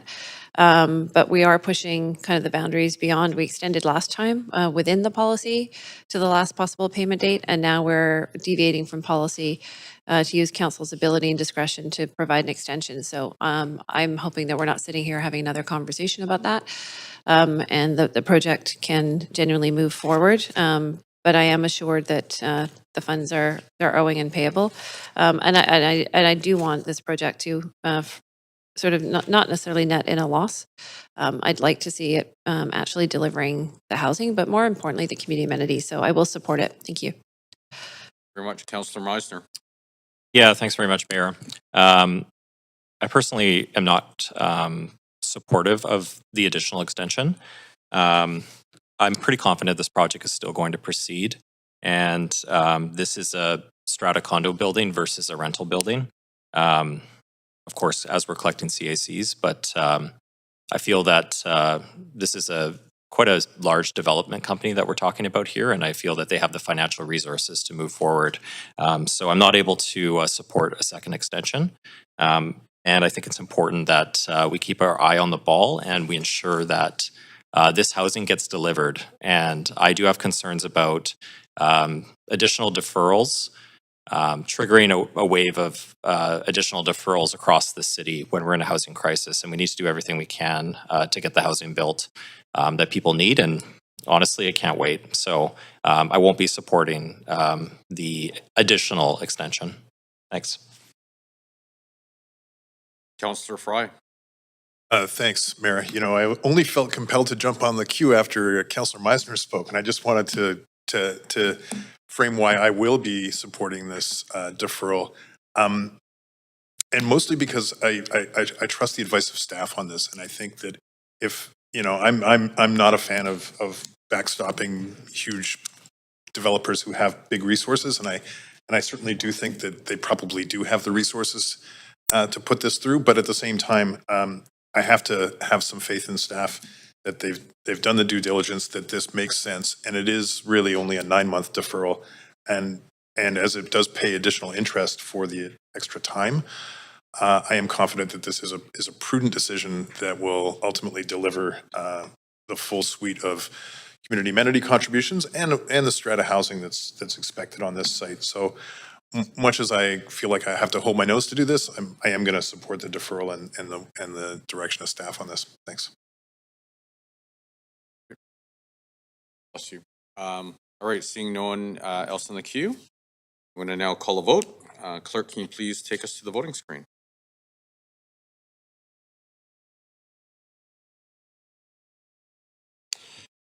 Okay, so the motion passes with Councillors Bly and Meisner in opposition. That completes report number 3.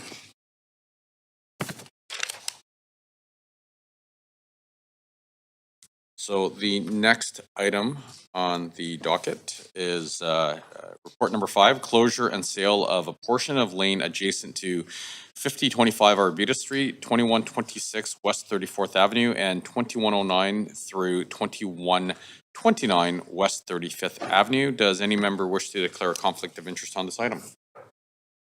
All right, seeing none. This item does not have a team member presentation, and Councillor Bly, you held this item, so you have 5 minutes to ask questions of our team members. Thanks very much, and I'm hoping this will be brief. When this project came to public hearing, there were questions raised that I believe were important related to safety and traffic planning in the area. A few speakers raised the issue, and there was indication from city staff that there'd be intersection improvements from 33rd to 35th. And I'm just curious if staff can speak to how we've addressed or plan to address some of those concerns that were raised related to traffic safety. Yes, definitely. Paul Storer, Director of Transportation. So with the development, it's going to be delivering a number of improvements along the corridor. Some of the big ones are related to widening the sidewalk, creating a better public space along the west side of Arbutus, as well as intersection improvements at 34th and Arbutus.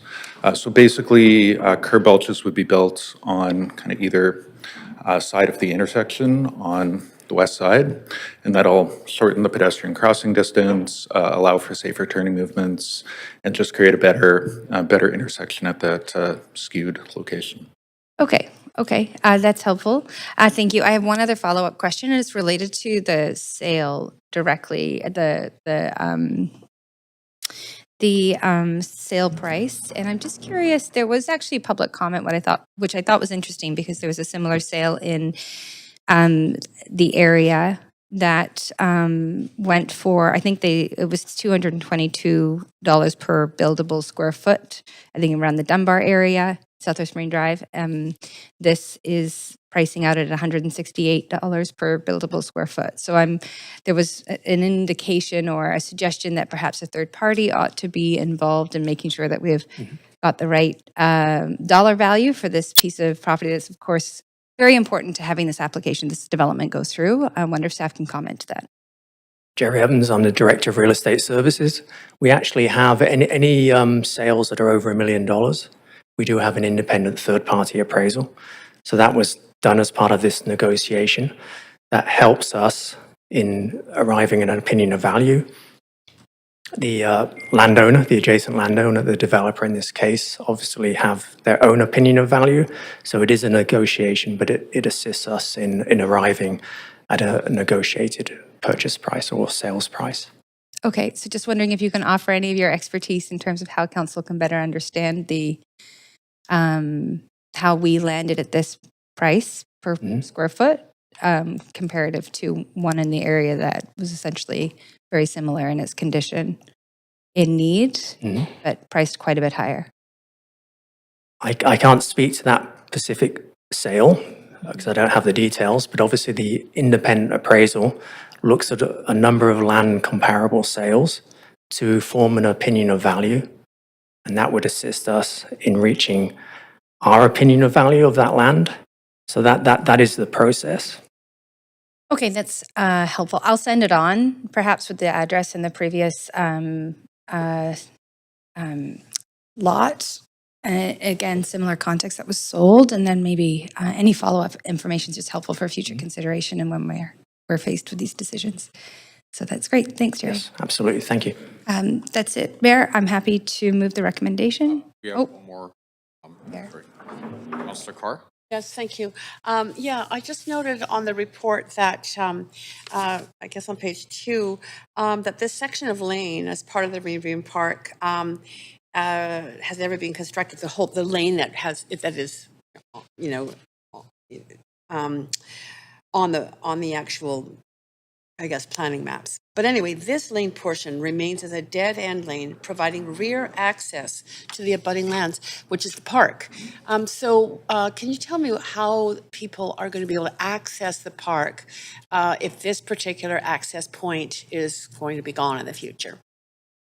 Yeah, thanks for your question. Dan Parker, City Surveyor. So one of the conditions of the rezoning was to enable a pathway for the public to go from Arbutus Street through approximately where the old lane was into the park area to the west. So there will be a fully accessible pathway through the development for the public to use. So there is this access way retained. Okay, an access way will be retained. That's it. Yep. Thank you. Thank you. Thank you very much, Councillor Fry. Yeah, and so just to be clear then, on follow-up to that, because my understanding is there's going to be a part of building above that access way, is that there's going to be kind of a bridge? Yes. So Correct. So is it's that good- access on title? It's not going to get fenced off as part of a sort of quasi-private public space? No, it will be secured under a right-of-way in favor of the city, enabling public access 24/7 through that area. Yeah. Perfect. Okay. Thank you. All right, seeing no one else in the queue, would someone like to move a motion? Councillor Blythe, thank you. Is there a seconder? Councillor Kirby-Young, thank you. Council members, is there any discussion? Seeing none, I'm now going to call a vote. Clerk, can you please take us to the voting screen?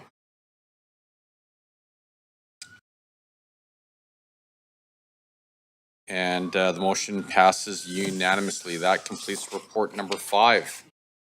Woohoo. All right, we're just cranking here.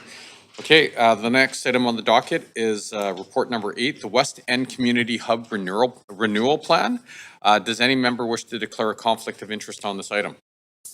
No? Okay, this item does not have a team member presentation. Council members, you have up to 5 minutes to ask questions of team members. Are there any questions? Councillor Carr. Yeah, just a couple of questions. Thanks, Mayor. My first question is, again, the money that is being accumulated under the West End plan for this community hub, and whether or not, I seem to remember 100 million or something like that of funds that were being sort of saved towards this hub are being diverted to the aquatic center repair. Is that still the case?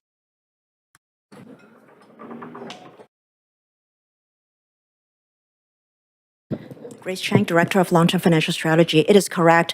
When we were about to finalize the capital plan just a year and a couple months ago, because of the situation with the Vancouver Aquatic Center, then there was a strategic decision that was made.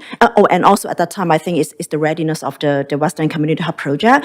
A decision was made to divert the money to advance on the Vancouver Aquatic Center and to provide more time to work with our various stakeholders on the West End Community Hub. That's why money was diverted, but it was always intended to start accumulating money again so that it can actually deliver on, the next phase of the development and the design as well. Yeah. I know it's a lot of money, but it's really important. Okay.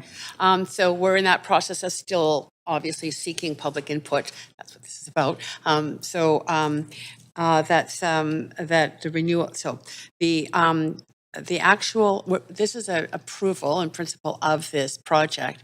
How much more public consultation do we need to proceed, or is it just now waiting on some decisions? For example, the school board, has the school board decided, or has it got in its plans the priority for this hub? Do you know where it's on their list of priorities?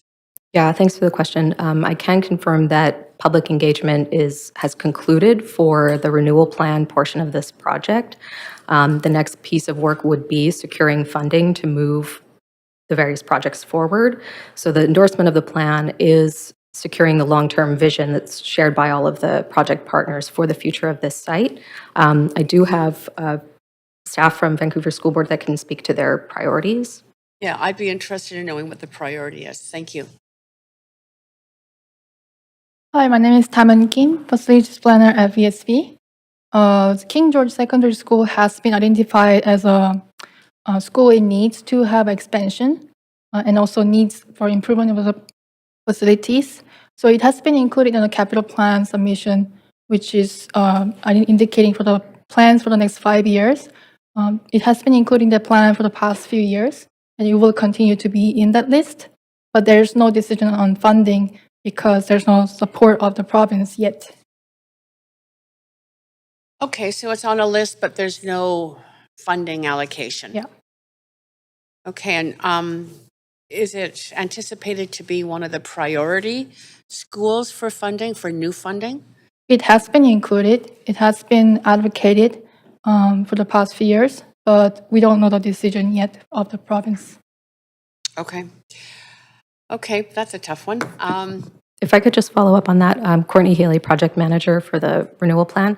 Part of the purpose of the plan is based on the complexity of the site. There are interconnected buildings and reciprocal leases between the City of Vancouver and Vancouver School Board. So in support of the West End Community Plan from 2013, it was anticipated that A long-term vision for this site would be necessary well in advance of redevelopment. So while we are concluding the plan now and not moving forward, hot on the heels into redevelopment, it is a complex site that would require a shared vision for either party to move forward with projects in the future once funding is secured. Okay. A very brief, I've got 2 more questions, so a brief answer to this one. Where is the renewal of this Fire Hall 6 in the plans for the Vancouver Fire Rescue Services? Like, what priority? Thanks for the question. Michelle Schulz, Director of Facilities Planning and Development. Fire Hall 6 is within the top 10 fire halls that will need renewal. That's all I need, because I have a third question, and that is, have we thought about, like Cole Harbor, putting in housing on the site as a way of generating income? Housing has not been specifically considered in the plan to date, but housing is possible as we would take the plan forward into the future.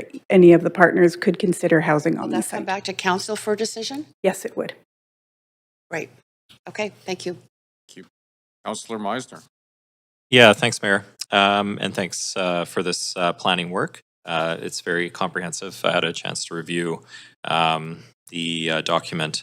I'm just wondering, is there been any consideration to rationalizing the land ownership here?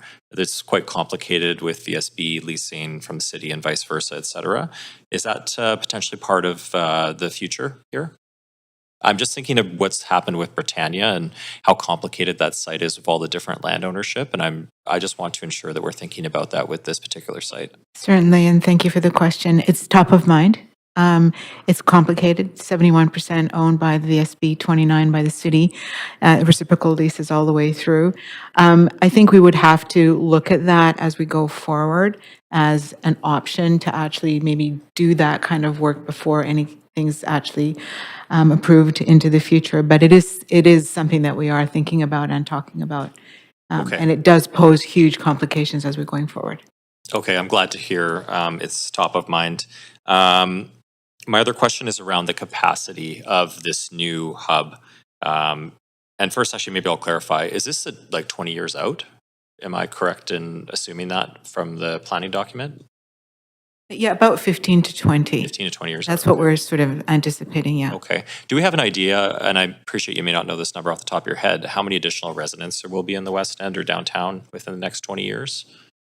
I'm sorry, I don't. Yeah, probably a lot. Probably a lot. Yeah, so I guess Given the rate of immigration and everything else, yeah. Yeah, so I guess what I'm getting at is I see that this is going to be the same size roughly as Hillcrest, and I'm just wondering what that was based on, given the long time horizon as to when this will actually be realized. Yeah, that's a good question. Which is a busy community center. Correct, yeah. Any insight there on like how the size of this hub was determined? There was a comprehensive needs assessment that looked at projected population growth, actual population growth to the date of the plan, and what's anticipated on the 30-year horizon. The timeline for redevelopment was anticipated in the West End Community Plan as a 30-year strategy. So we did look at needs over a 30-year period and sized the facilities accordingly. Okay, so it's based on the West End Community Plan work in terms of housing, et cetera. And Councillor, just to your question, the West End plan contemplated 10,000 residents over 30 years. Okay, Growth. that's helpful. Thanks for that, Paul. Councillor Carr asked about the housing piece already. I was also curious about that. CACs, remind me the portion that is to be funded by CACs for this project.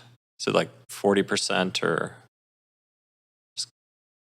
Grace Chang, Director of Long-Term Financial Strategy. About, I would say 55% is development contribution. It includes CAC and it will include DCL because they're a portion of the new and expansion of the amenities are DCL eligible as well. Okay. And how much is in that account right now? Like, have we collected anything? Has it all gone to the Aquatic Center intervention? Not all gone to the Aquatic Center, but not 100% in the bank for sure. Okay. Yeah. Do you have a rough number of where we're at? Not top of my head, but I can actually report back as well. Okay, that would Yeah. be great. Yeah. And then just so the public understands, when we're seeing all this new development coming forward in the West End, like the project we just talked about, is that money all going towards this West End Community Hub, or is it distributed among other projects? We typically assign the development contribution dollars to the West End Community Plan.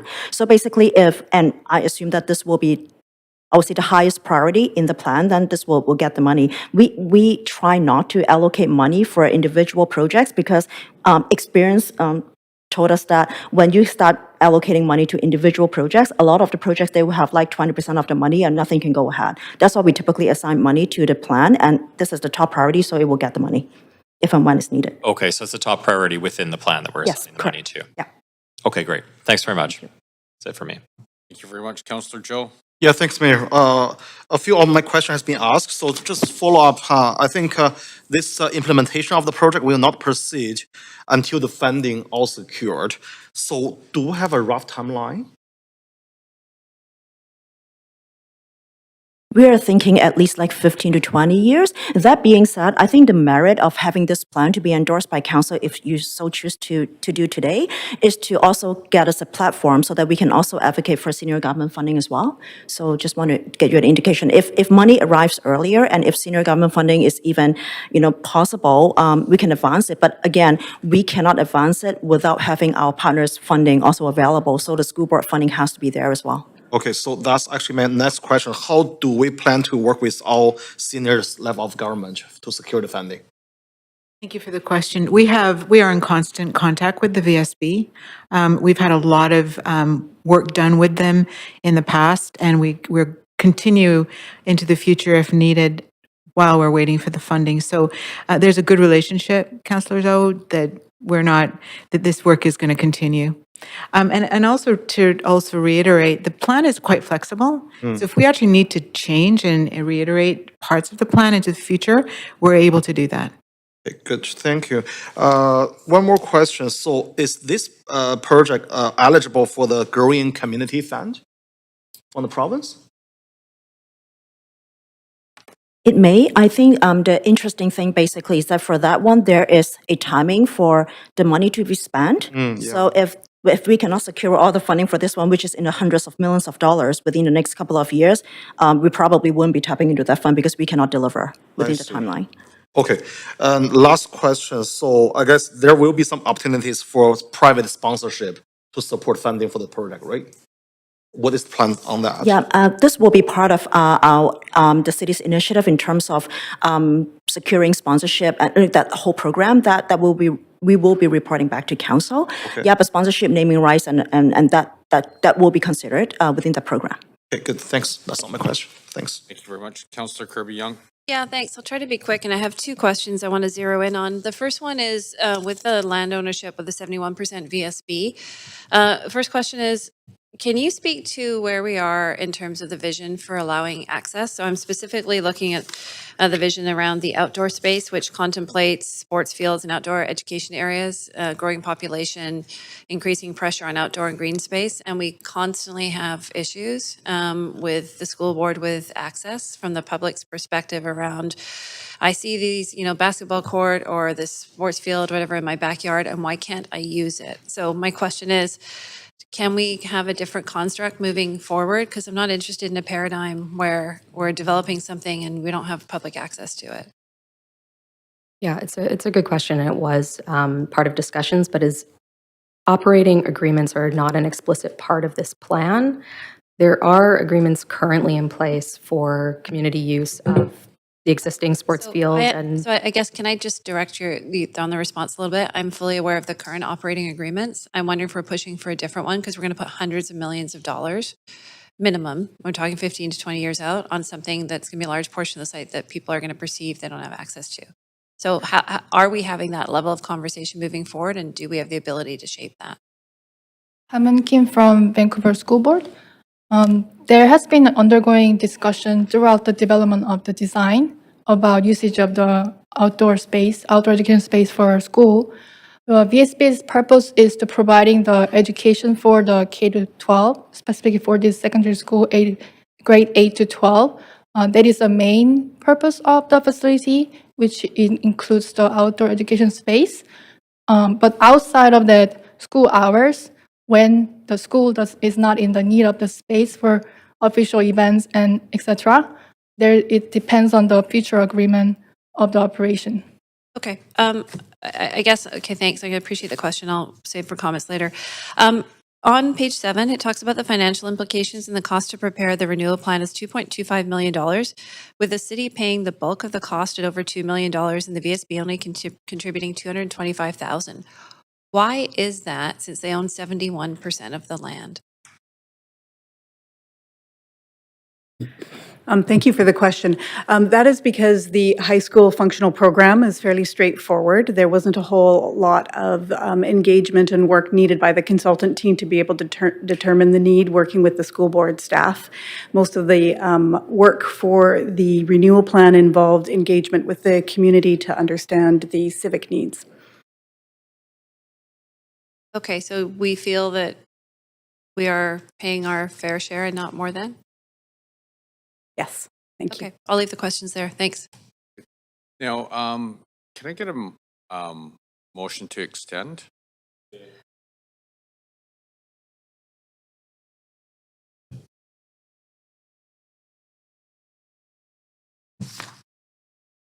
Okay, is there a seconder? Councillor Montague, is there any discussion?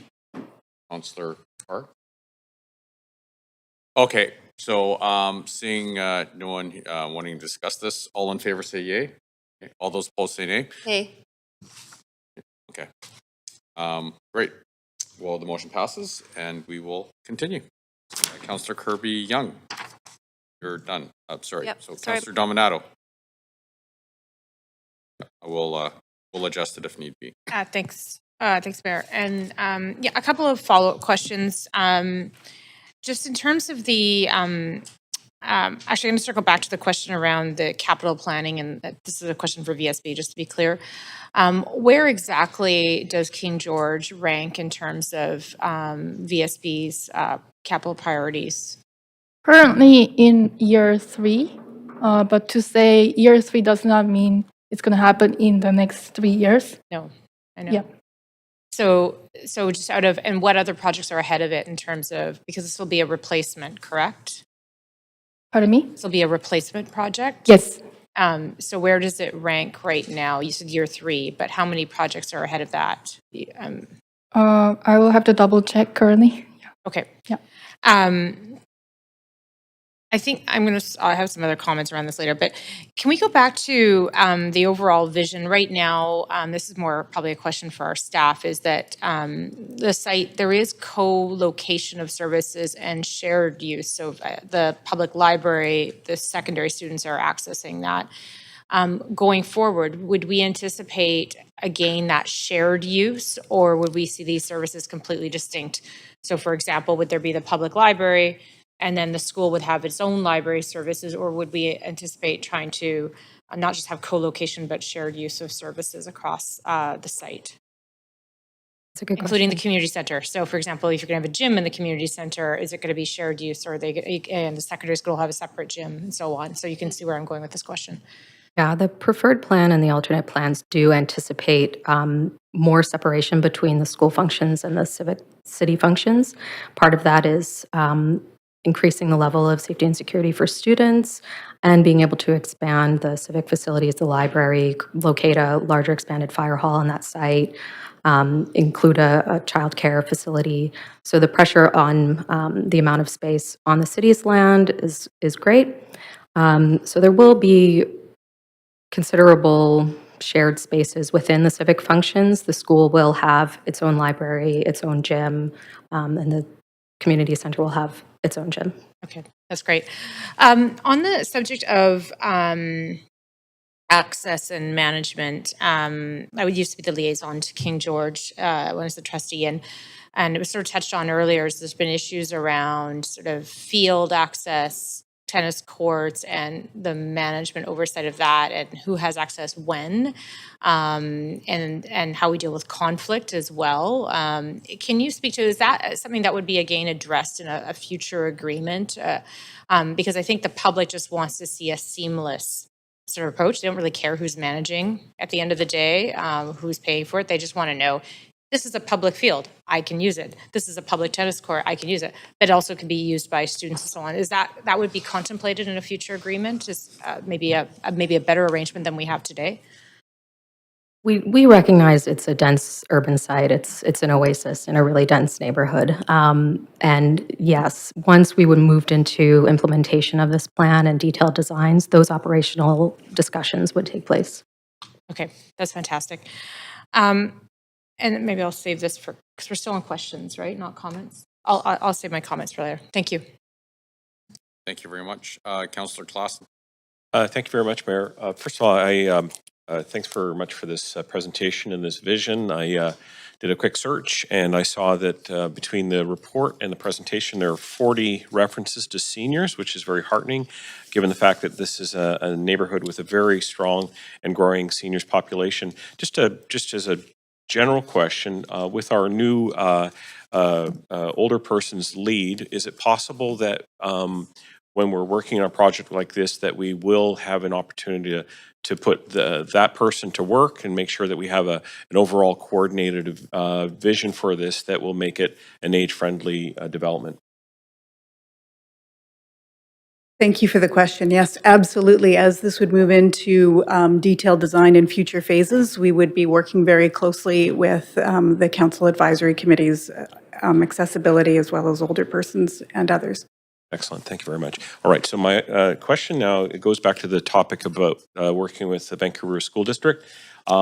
We are seeing a number of sort of major projects that require strong partnerships with the school district.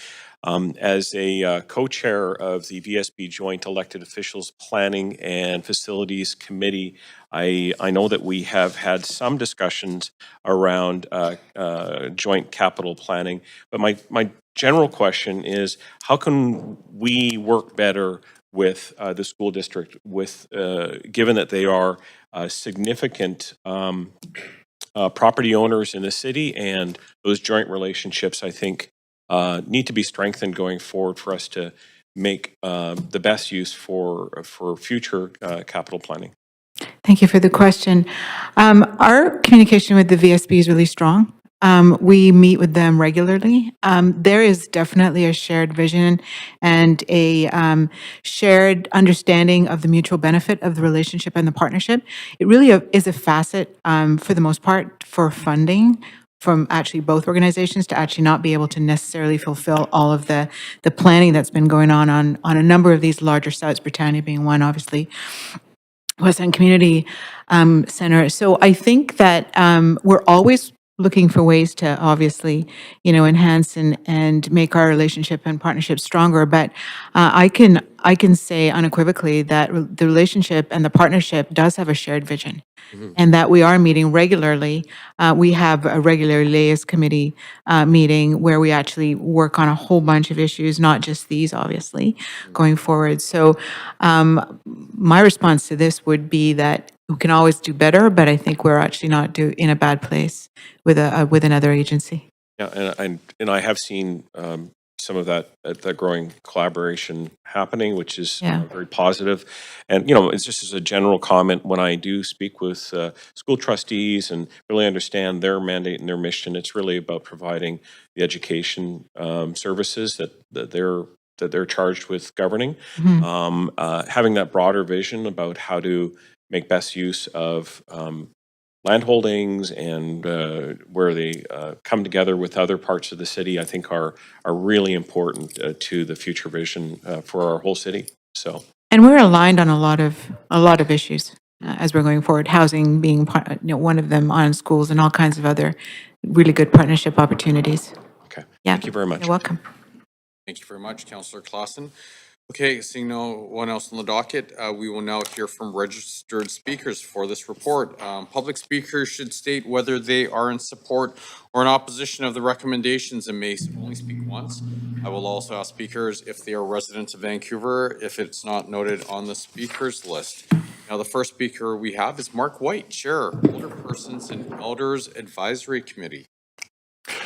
Good afternoon, Mayor and councillors, and thank you, Councillor Clausen, for the comment regarding our new seniors lead. I'm pleased to live and volunteer on the traditional, ancestral, and unceded territories of the Musqueam, Squamish, and Tsleil-Waututh nations. At a fully attended OPIAC working session, I was asked unanimously to speak on this important issue and this important initiative.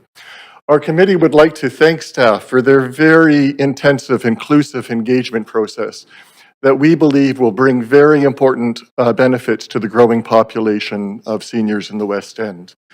The West End Community Centre was built in the 1970s, just as the first few high-rises were built. It was not designed to serve the thousands of residents there now, nor the thousands that will be there by the time that it is built. There are currently over 900 West End seniors who live alone. Many are low income and live in older buildings with no facilities for socializing and no outdoor spaces. Even now, the centre is one of the very few spaces where seniors can come and spend some unstructured time in a safe environment. The new centre is intended to take this role further by becoming a hub for seniors. The programs such as arts, fitness, wellness are at the core, but there are also the gateway to social interaction, meeting others and making friends. Key elements for seniors, as envisioned, are a large and comfortable lobby with conversation hubs, covered outdoor spaces providing shelter and shade for gathering spaces, and age-friendly design across the facility. Thus, the spaces will be designed to ensure that those with mobility assisting devices can easily access all the facility and activities, and the acoustic needs of older adults also taken into consideration. Older adults need to know that they are welcome and that the plans we have seen indicate that seniors will be welcome and well served. Our only concern is, will it be large enough to serve the massive increase in the West End population by the time it gets built? Echoing your comments. We strongly support this recommendation and once again appreciate the hard work of staff and the many people who volunteered their time to this important project. Thank you. Thank you very much. The next speaker we have is Ian Haywood Farmer.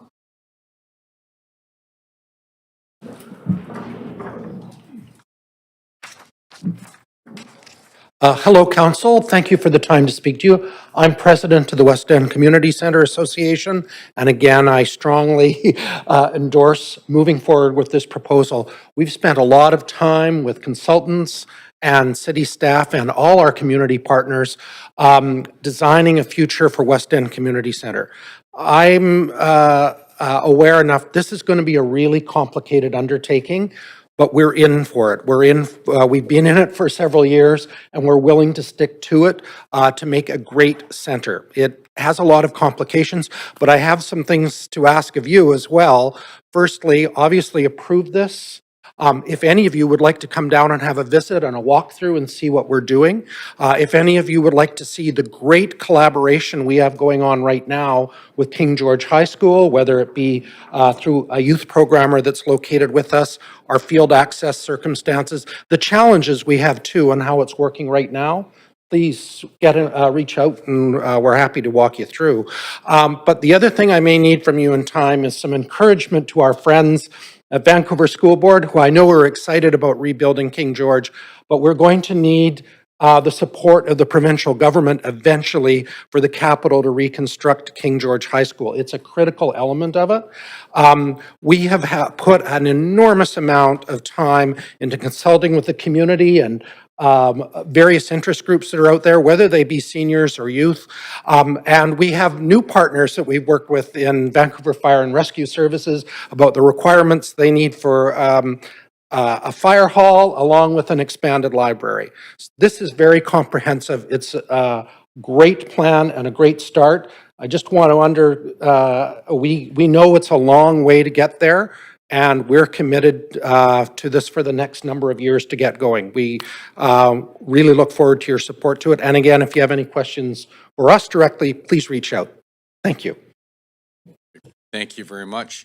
Now that's the end of our speakers list. So thank you for everyone for coming to council. And I forget, did we, we're going to complete this, right? Is that what we agreed to? Okay.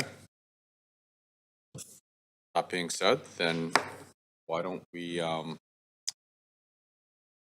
we'll come back at 3 o'clock. Thank you very much.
Whew, that was close.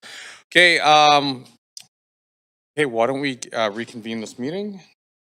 We are back. Here we go. It's coming back.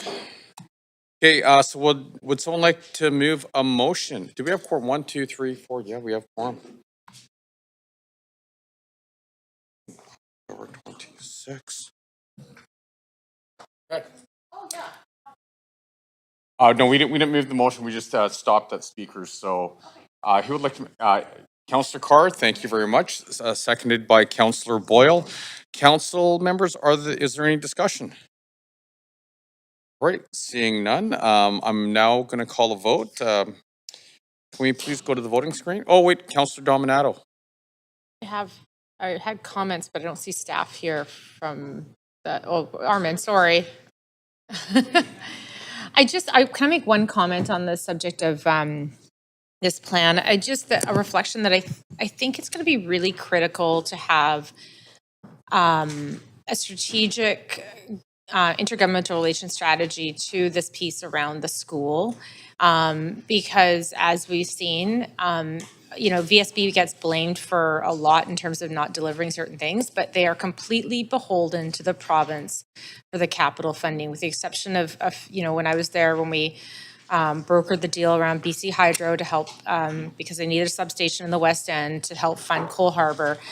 And so I don't think we can just leave it to chance. So if there is a desire on the part of the city and the neighborhood to advance this in a somewhat timely manner, I think we need to actually sit down and have a conversation about how we're going to approach the province, how we're going to help engage VSB in that engagement to deliver on this broader public benefit, which is needed. And I just wanted to voice that because we've got a built-out community in Olympic Village, and we have no school.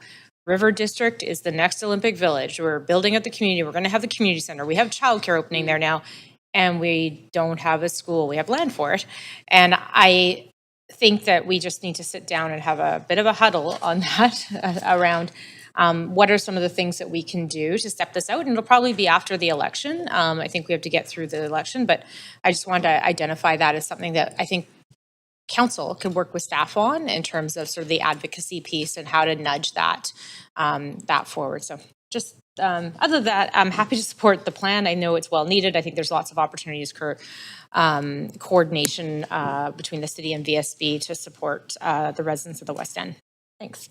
Thank you very much, Councillor Claassen. Yeah, echoing the comments of Councillor Dominato, and I'll try not to repeat things that she said, other than it's become clear to me, partly from the work that we've done on the joint City of Vancouver School District committee that we sit on, but also just recognizing through the process that we undertook in relation to Councillor Fry's motion on Britannia, and also just some other stakeholder work that is done in that community, this site, and there are other ones that loom large in terms of the future of the city. I'm thinking particularly the recent ruling around the Kingsgate Mall site. These are Vancouver School District properties that have a huge amount of value to the surrounding community, and I think it just behooves a more strategic approach to how we work together with the school district. And so I'm hoping that further to this, and I'm fully supportive of adopting this plan, that further discussions have with staff, and perhaps have an opportunity for us to hear back a little bit more about that engagement, and whether council delegation would be helpful, whether, I'm just sort of trying to think of anything that would allow us to support the Board of Trustees, the Board of Education, in terms of their needs, because as somebody who went to, grew up in Vancouver or went to school here, the buildings that I went to school in haven't changed very much, and they were old then.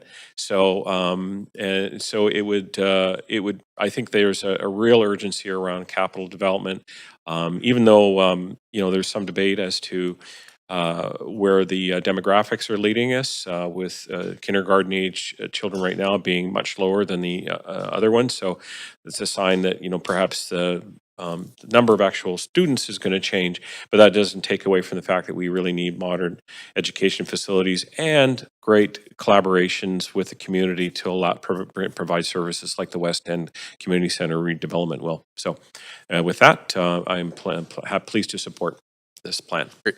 Thank you very much. Councillor Kirby-Young. Yeah, thanks. I appreciate having this report from staff. This is a long-range planning exercise, and I will highlight that I'm glad that the recommendation itself has an explicit articulation of potentially a 15 to 20-year timeline to do this. It's going to cost hundreds of millions of dollars minimum to do it, and it's going to take a long time to amass that funding. I do think it's really significant, and I made the comment earlier that I wasn't interested in perpetuating the status quo, and that we find a way forward to better open up the site versus the current construct, notwithstanding the challenges that the school board has around operational pieces. But if we're going to be putting such significant public funding and really building, it's going to take a generation to build it, and we're going to be building it for future generations. So we're actually trying to find a way to open up access as much as possible through a different model fully to these lands, because our city's continuing to densify, and we're seeing that our projected population targets were just that, they were projected. We have much more aggressive actual numbers coming in, as well as kind of levels that are being set by our federal government and otherwise. And we do have to be building for the future, and that means that we're going to need every ounce of public space that's available, and not fields that are for example, locked off. So I would like to see us really put some energy into that piece. Also, I think we have to be really realistic. This is not dissimilar to the conversations around Britannia, that the city has limited ability here. I know that we were shouldering, I asked the question about the planning cost, a larger share of it, because our facilities were delivering are more complex. But we are a 1/3 landowner, and it's very important to highlight in this report that given the scale of the project, and I'm quoting from the report, implementation of the renewal plan will not proceed until funding from all partners is secured. So even if and when the city can scale that huge mountain of having our funding ready, it requires the school board to be ready too. So hence the critical nature of the conversations, not just around the vision piece, but getting funding put in here, because if there was a will, we would be able to move forward with some of these pieces on the site and potentially look at a phased plan or something that could start to renew those assets, as opposed to sitting and having one partner potentially ready to go and the other not. But I do think that, those are really the standout points for me. So I'm hopeful that all the partners are hearing that, and that our sort of approach going forward is going to be informed by the comments from council today. Thank you. Thank you very much. Councillor Fry. Yeah, right off the top, I really want to thank staff and the leadership and Armin and everybody who worked on putting this together. It's a fantastic report and really captures a pretty exciting vision, and I appreciate the amount of work that's gone into this with community and weaving in stories, and it was actually quite an enjoyable read. So kudos on the actual function of the report. Like my colleagues, I do worry that in the absence of funding, this may just get people's hopes up, and you know, I know we're just a few weeks out of Groundhog Day, but it does seem like kind of Britannia all over again.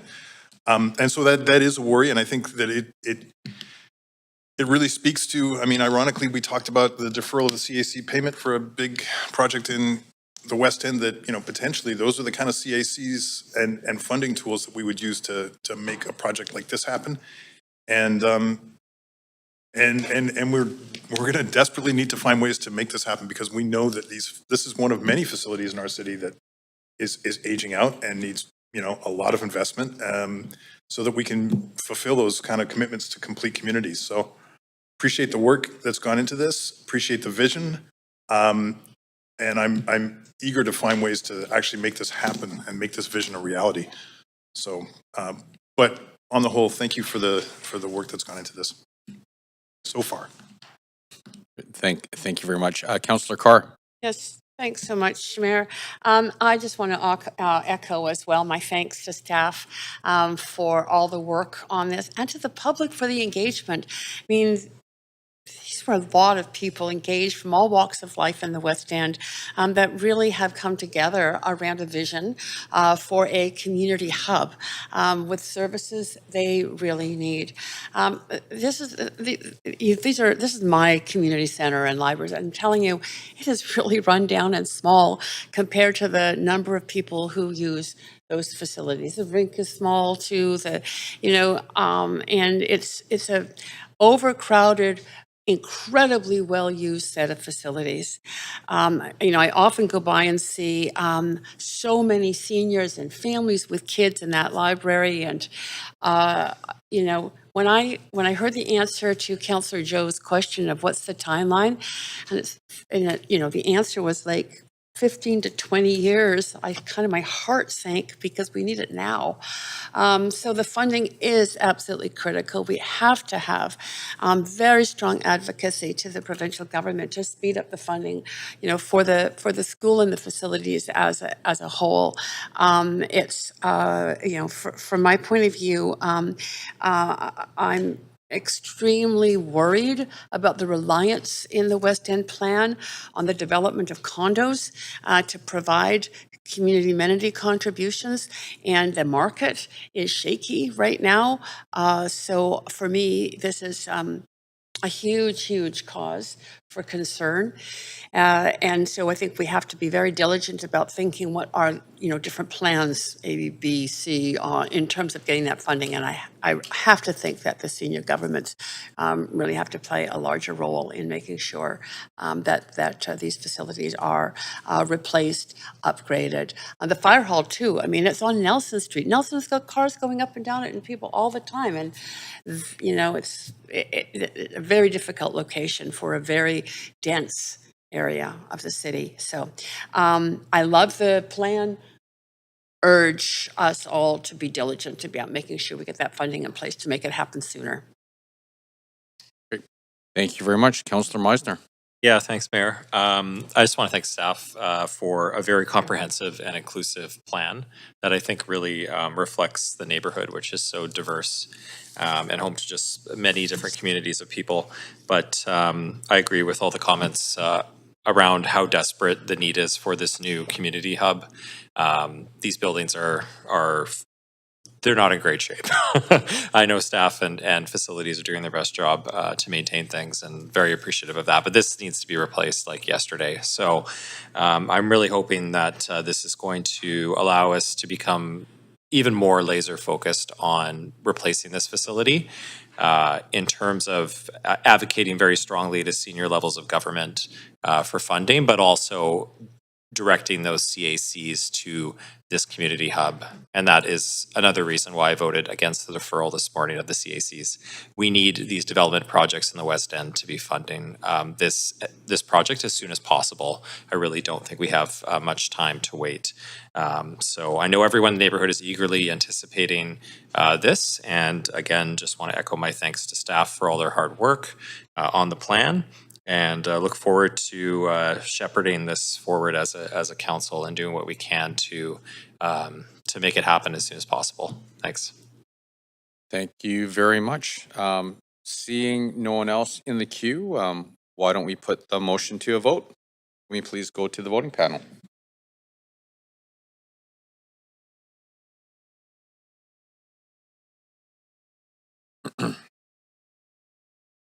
Great, and the motion passes unanimously. So that completes report number 8. Thank you very much. Okay, we're going to get into bylaws now. We have 12 bylaws on the agenda for enactment. Council members who were not present for the meetings related to the public hearing enactment bylaws must confirm that they review the proceedings of the meetings if they want to vote on the enactment. Bylaw number 2 is from the public hearing of September the 28th, 2023. Councillors Kirby Young, Meisner, and myself were absent for this item at the public hearing and will need to review the proceedings to be eligible to vote. Councillor Kirby Young, have you reviewed the proceedings and will you be voting on the enactment? Great. Councillor Meisner? And I have not, and I will not. Bylaw number 9 is from the public hearing of March the 7th, 2023. Councillors Bly, Dominato, and myself were absent for this item at the public hearing and will need to review the proceedings to be eligible to vote. Councillor Bly, have you reviewed the proceedings and will you be voting on the enactment? Great, thank you. Councillor Dominato? Okay, and I have not as well.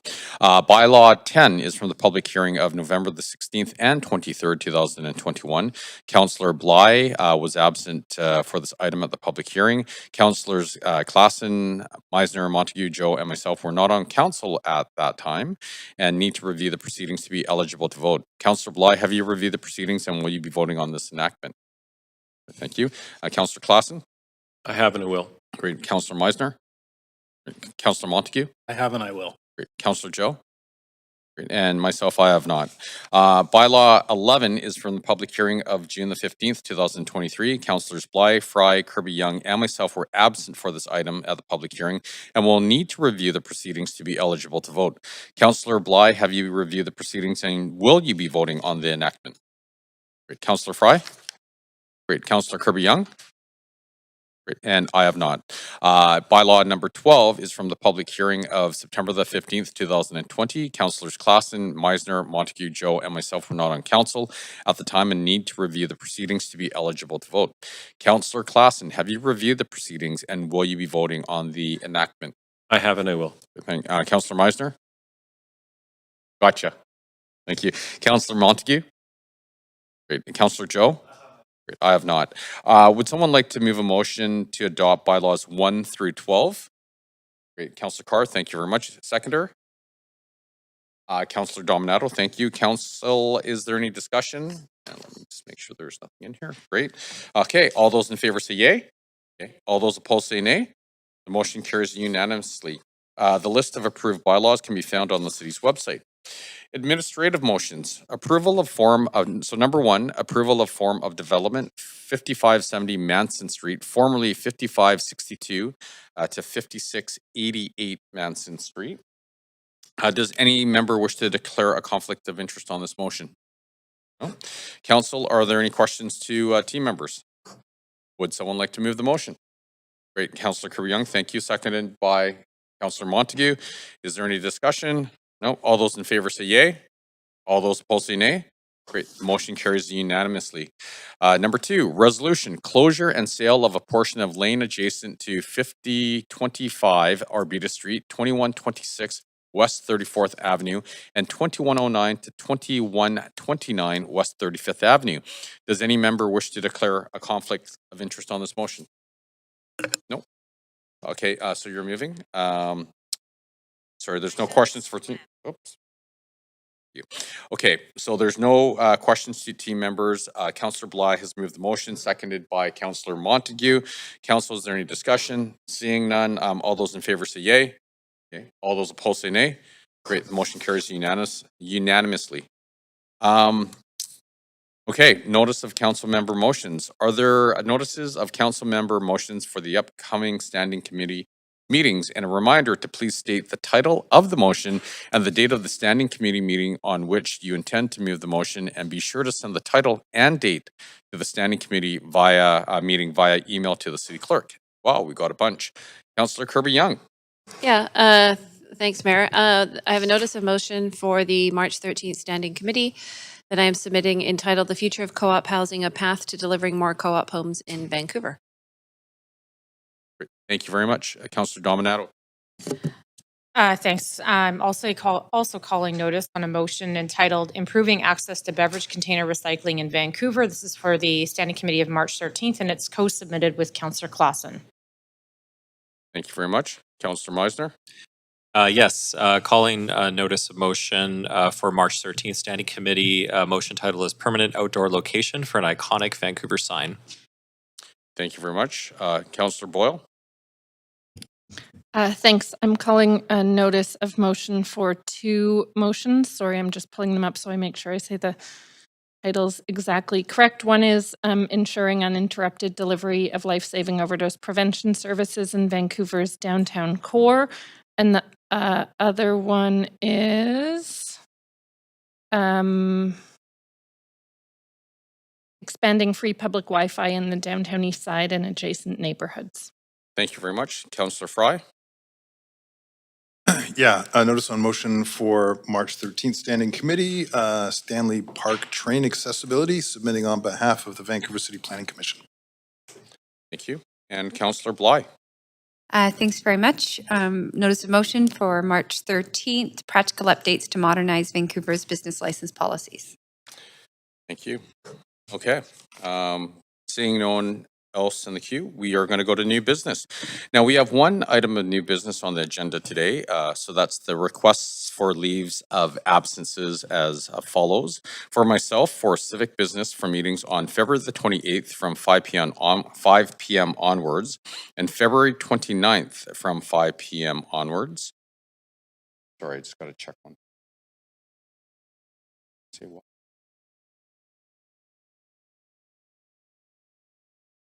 Okay. Yeah. Oh, there we go for civic business. And for myself, for civic business, from meetings on March the 6th to 12th, 2024. For Councillor Joe, for civic business from meetings on March the 13th, 2024 from 6 p.m. onwards. For Councillor Fry, for civic business from meetings on March the 13th, 2024 from 6 p.m. onwards. For Councillor Dominato, for civic business from meetings on March the 5th, 2024 from 3 p.m. onwards. For Councillor Dominato, for personal reasons from meetings on February the 28th, 2024 from 5 p.m. onwards. For Councillor Bly, for civic business from meetings on February the 27th, 2024 from 6 p.m. to 7 p.m. and on March the 13th, 2024 from 6 p.m. onwards. For Councillor Bly, for personal reasons from meetings on February the 28th, 2024 from 12 p.m. onwards. And for Councillor Kirby Young, for civic business from meetings on February the 28th, 2024 from 3 p.m. onwards. Is that correct? Yep. Great. Okay. We'll get there. Sorry. An amendment. Yes. Okay. Let me.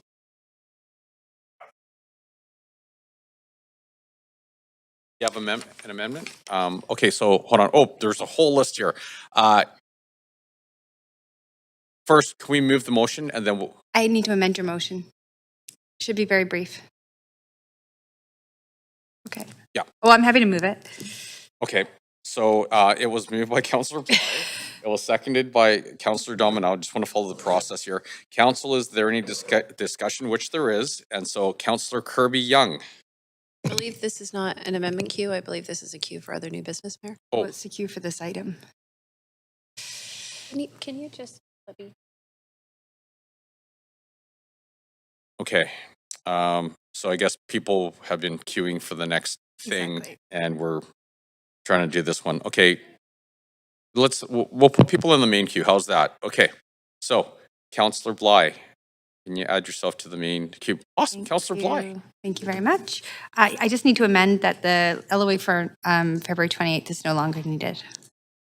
No, so the one for which? February 28th, noon onwards, is no longer needed. Okay, awesome. So Thank we you. will take that out. So noted. And I just wanted to make sure. All right. Oh, can we have a seconder? Great.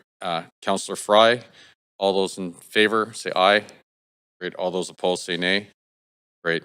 So that amendment passes.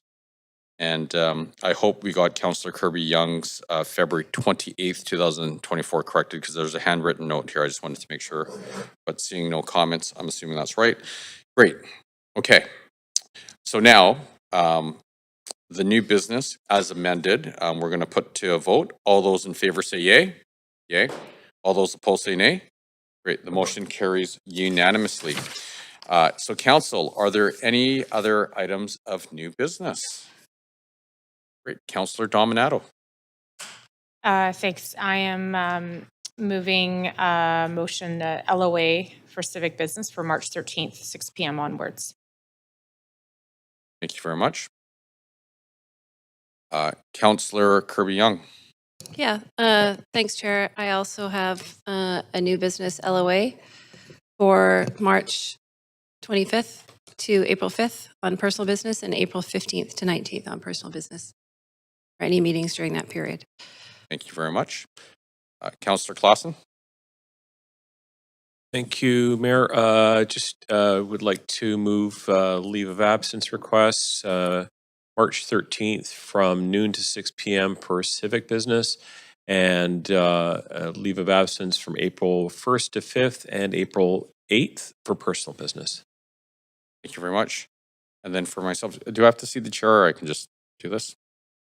For myself, leave of absence February 27th from 5 p.m. onwards for personal reasons. Councillor Meisner? Yes, leave of absence on March 13th, 6 p.m. onwards for civic business. And sorry, did we make a point of procedure? Were we supposed to do each one of these separately or we can do it together? Okay, great. Councillor Fry? Not a leave of absence. Is that okay if I just make a new business kind of announcement or? Not yet. Oh, okay. So I'm gonna stop your clock here. All right. Okay, so Councillor Bly has moved the LAs. Can we get a second? Councillor Meisner, thank you very much. All those in favor say aye. Aye. All those opposed say nay.